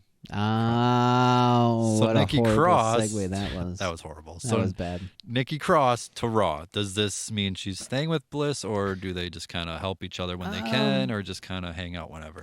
I suppose. I mean, they've lost the titles. Do they have any interest in trying to get them back? Or, if so, they're on the right brand to do it. So, I mean, we'll see what happens, I suppose. Yeah, I would be fine for this. In my column for Heavy Machinery to SmackDown, all I wrote was Tucky Tucky. Tucky Tucky. Oh, pretty lady. So a lot of these picks, honestly, have kind of seemed as these guys of where they were anyways. Where they were anyways, yeah. Kind of just making it there was official. no, shocking, oh my, it. I don't know. I wasn't as floored. I guess the only one that really floored me was The Fiend going to SmackDown. Yeah, and I thought or Bray Wyatt. KO also to Raw. I think those were two kind of surprising ones. And the last pick, thanks to Stephanie McMahon, getting 2 weeks in a row of screen time on Fox. Yeah. Street Profits to Raw. Street Profits to Raw because they want the smoke. Believe it or not, I wrote this as a bad. Really? Why? All in all, I have it as a good, but I said I'm not changing this from bad until they have a match. Good point. That's a very good point.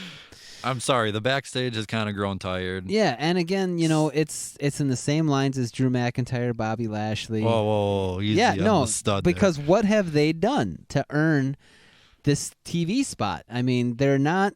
Drew McIntyre's been injured, so we don't know much about what he's been up to. Bobby Lashley's been injured, so he hasn't had a lot of TV time. They haven't really done anything to warrant them being in one of these top 5 rounds. It just didn't make much sense to me. Yeah, the second they get in the ring, I think they're going to do great, and then this will change from a bad to good. But right. Some of their backstage stuff honestly isn't even funny. Are you actually going to go to your column from the past and update it? No. Update. This has been changed to good. No, and I've told you before, I've written some columns that have been outdated or whatever, and I've been asked you want to post this still, and it's yeah. Let it go out there if everyone the wants whole CM Punk one that took you a year to get posted.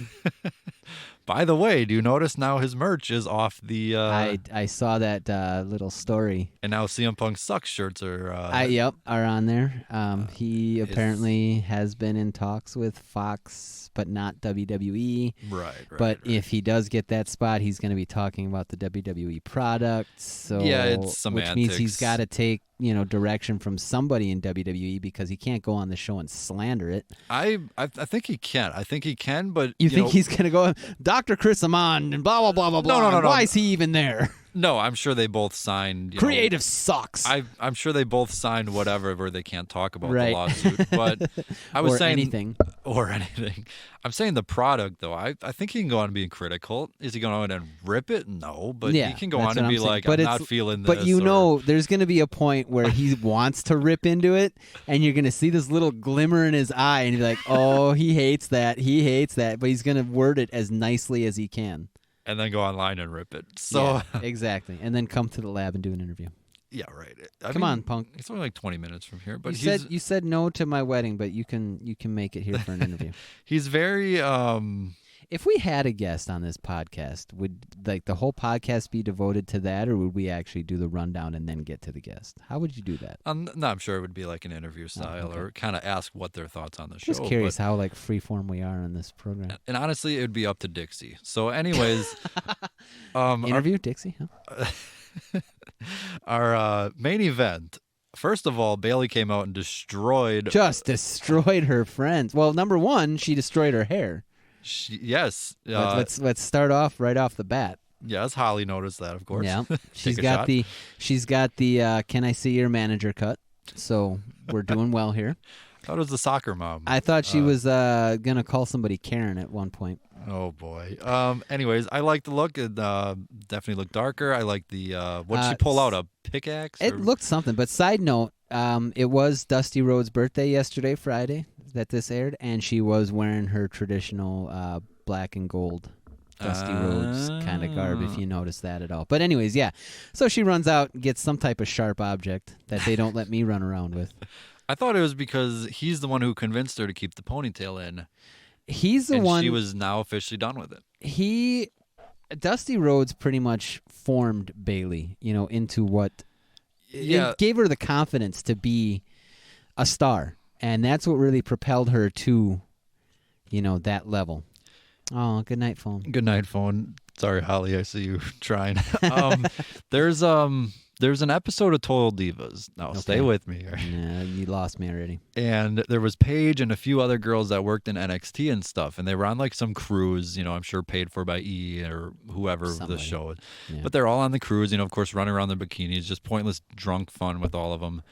And because that's ratings. Because that's Total Divas. And then I hate reality TV. I think out of the blue it was Natty or somebody got a text.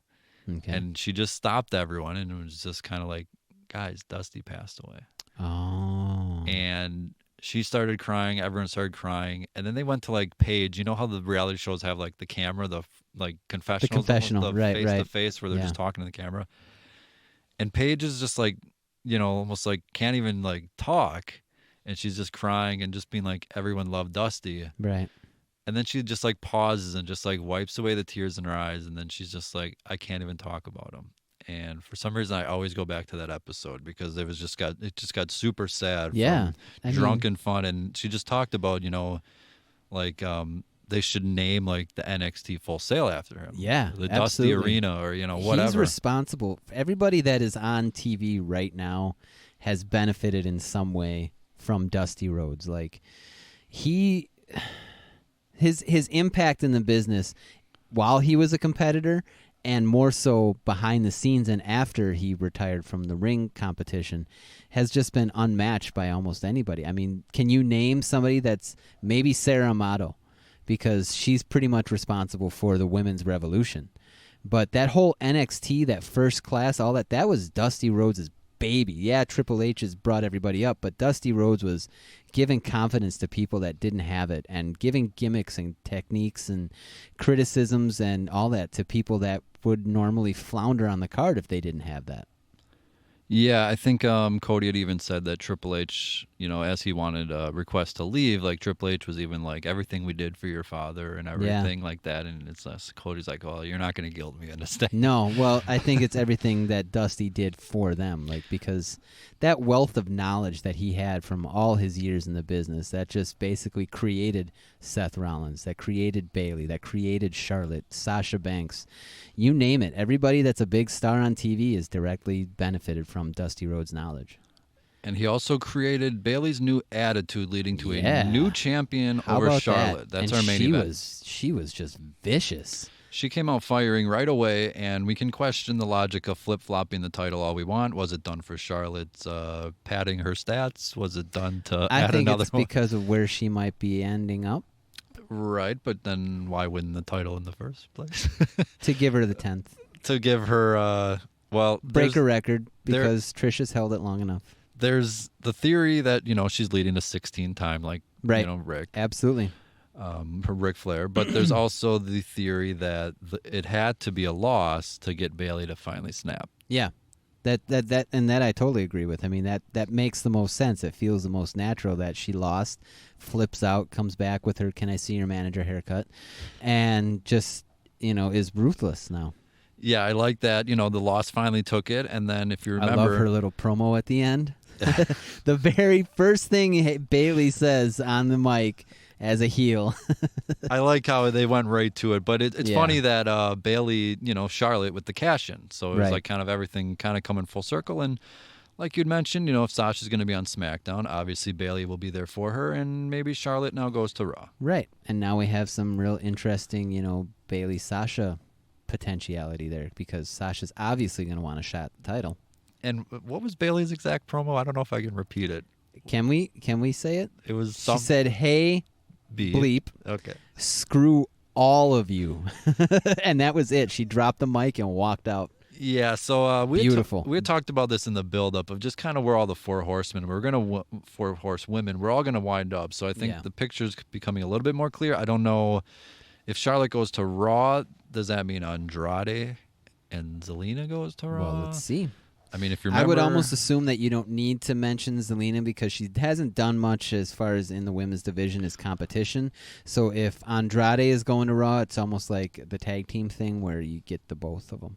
Yeah, I would keep those two together. And I don't know, would Zelina get in the ring at all? Well, she has. She has. That's true. I think she's actually been quite an interesting competitor. She did. She played AJ Lee in that Paige movie. Fighting with My Family? Yeah. Which I thought was pretty good, and not to give too many spoilers because please don't, because I want to see it. There are things that follow the story, Okay. But there's a little liberty. I mean, it's a movie, so right. There's two parts. First of all, the ending does, I don't want to say emotional, but it gets you. It's pretty cool of how they build everything up. Yeah. And then there's also not a twist, but there's something that happens. And get ready to take a shot. But again, boy, there's going to be drunk on this podcast. I got to be up early. I ain't drinking anything, but anyone else is. Right. There's something that happens. Again, not a twist, so I won't reveal anything, but something happened, and Holly just like, what? Oh, no. What? So you got to see what happens. I'm sure you can figure out what it is, but it's probably within the first 30 minutes maybe. It's pretty early. But really? Either way, Bayley. Do you know that she had her first Paige had her first match in utero? Is that a country? No, her mom. Was pregnant. Didn't know she was pregnant. Had a match and found out later. So technically, Paige's first experience was even before she. I was born. like, is that a small town somewhere in front of 20 people? No, it's a Nirvana album. All right. A follow-up to their smash hit. Never mind. That is a good one. So SmackDown ended up dropping in the ratings. Yeah. No surprise. Which we assumed. You're not going to build up a premiere for a year and have The Rock and all the big stars advertised, whether they showed up or not. But you're not going to top that the following week. They tried to continue it with the draft. They tried to have a hook. For the following week. So it dropped 20-some% back to, or not back to, but 2.9 million, I think it was, a little bit more. I think it still won the night. And we're still hovering around 3 million like they wanted. If you go back 2 months ago, the reports were they wanted to be around 3 million and they want to win Friday nights. That was the whole point for Fox to have this weekend slate because they have Thursday night football and then college football and then Sunday football. Right. They want this little stretch here, and I think it's even Monday or Tuesday. Or it might have been Wednesday, but they also won the night that week. So actually, Fox is kind of winning these nights. They're kind of racking up. So when's the next pay-per-view? No, well, just do you count Crown Jewel? I mean, we're going to be building up for it, right? So it's a Thursday afternoon. Okay, when is that? 2 weeks, 3 weeks? I think it's Halloween, so 3 weeks. 3 weeks. Yeah. So I'm going to go on record and say... Uh-oh, here we go, quote it. 2 weeks, SmackDown's going to be 1.52 million, something like that. Viewers? And they're going to be freaking out. The executives are going to be freaking out because they're dropped. That's what I'm going to say. So they're still going to lose 50% of their audience. I'm saying that they're going to lose audience because creative is going to screw up the storylines and make people not care anymore. Well, I have to rush out of here soon, but I will take that bet in any wager you want to do. I think it will probably drop a little bit more before kind of like NXT AEW, kind of hover around its area where it's going to be at. But another 50% drop. I think we're going to see more. I think 2 million is going to be more likely in the coming weeks. I think the 3 million is a little overshot, and you can't really. So they're still kind of winding down. I think that there's still going to be some plateauing to be done yet. Well, I will take that bet, and that will make for an interesting Twitter poll. I'm going to try to come up with something a little later. And if I win, you have to get me one of those little baby bottles of Bushmills. Wait, what's the bet? That they're going to drop down to 2 million. Oh, I thought we were betting on weeks. the poll. I thought the Twitter poll was the bet. No. So the October 25th or 6th? It's basically not the go-home show, but the one right before it is going to be a low-rated. I think the next week's is the 18th, and then the go-home one's the 25th because the Thursday. But nobody cares about Crown Jewel, so. So you say I think they're going to drop. Okay, 2 weeks from now, whatever that one is. I think a 2 million rating count is going to be the norm, and it's going to freak out all the executives. I disagree with that, but I agree. If they get down, they'll freak out.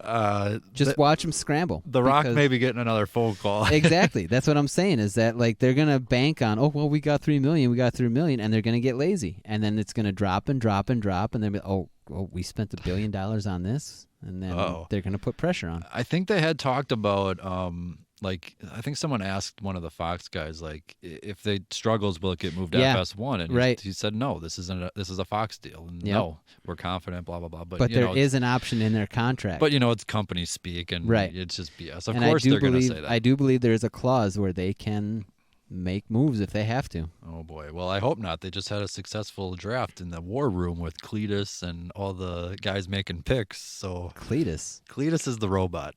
Oh, okay. I was wondering. I was like, why do they have a robot making their picks? I didn't know he had an actual name. Well, it's from the football Fox bot. Which I recognize him from that, but I'm like, what does he know? And he's giving high fives to everybody. It's like, is he even really there, or is he like CGI? That's true. But I like the name Cletus, because cleats get it. Oh God! But that's kind of my name. That's something I would come up with. That is a Watry pun, right there. You didn't get why he was Cletus? No, I had no idea. I thought it was just a name. Just a name. My wife asked me, she plays Arc online a bunch, and she'll say, hey, I need a name for this. And I'll come in and just throw out a random name. Not even, I'll give it maybe 3 seconds thought. And if I can't think of something in 3 seconds, I usually don't have anything. I think the last one I named was Florence or something. She had a little pet named Florence. Florence Henderson? No. Okay.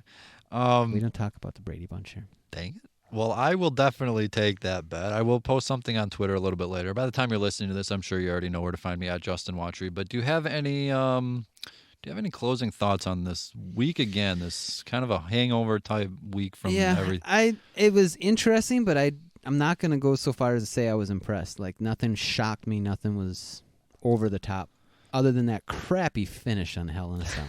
That was garbage. I like how they didn't even appear and they just... Yeah, they didn't even follow up with it. They just threw a little video package, which made the match look so much better. I think it was 2.5 hours into the show. They showed the highlights. Yeah, they didn't even mention that the championship was even defended. Probably was a smart move.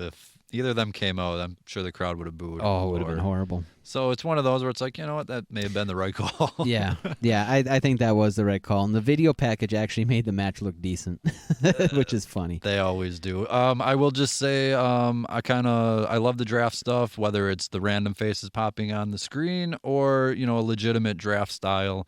I like all that stuff. So genuine draft or? Well, we don't talk about Miller products here. But I'm fine with it all. I'm fine with it all. And like I said, let's wait for Monday and see what we can talk about after that. Yeah. So I got my cheap plugs here. You're listening to the 411 Foresight Wrestling Podcast on the 411 Podcasting Network, Google Play, Stitcher, Spotify, iTunes. We love those 5-star reviews. Smash it. Of course, you know about YouTube and the website 411mania.com for all the audio you're listening to right now, and in written form, my great column. Steve, tell us about it. Hey, it's me back again, and I do have a debut project called North Avenue by the band The Resonant Complex, which is available anywhere digital music is sold. You can find it on iTunes. You can stream it on Spotify. We have some videos up on YouTube. Just go in that little Google bar, type in The Resonant Complex, and that'll guide you to all things Resonant Complex. And we're going to listen to some right now, so hit that music. Do you ever look around and hate what you see? Or maybe it's time for a little anarchy.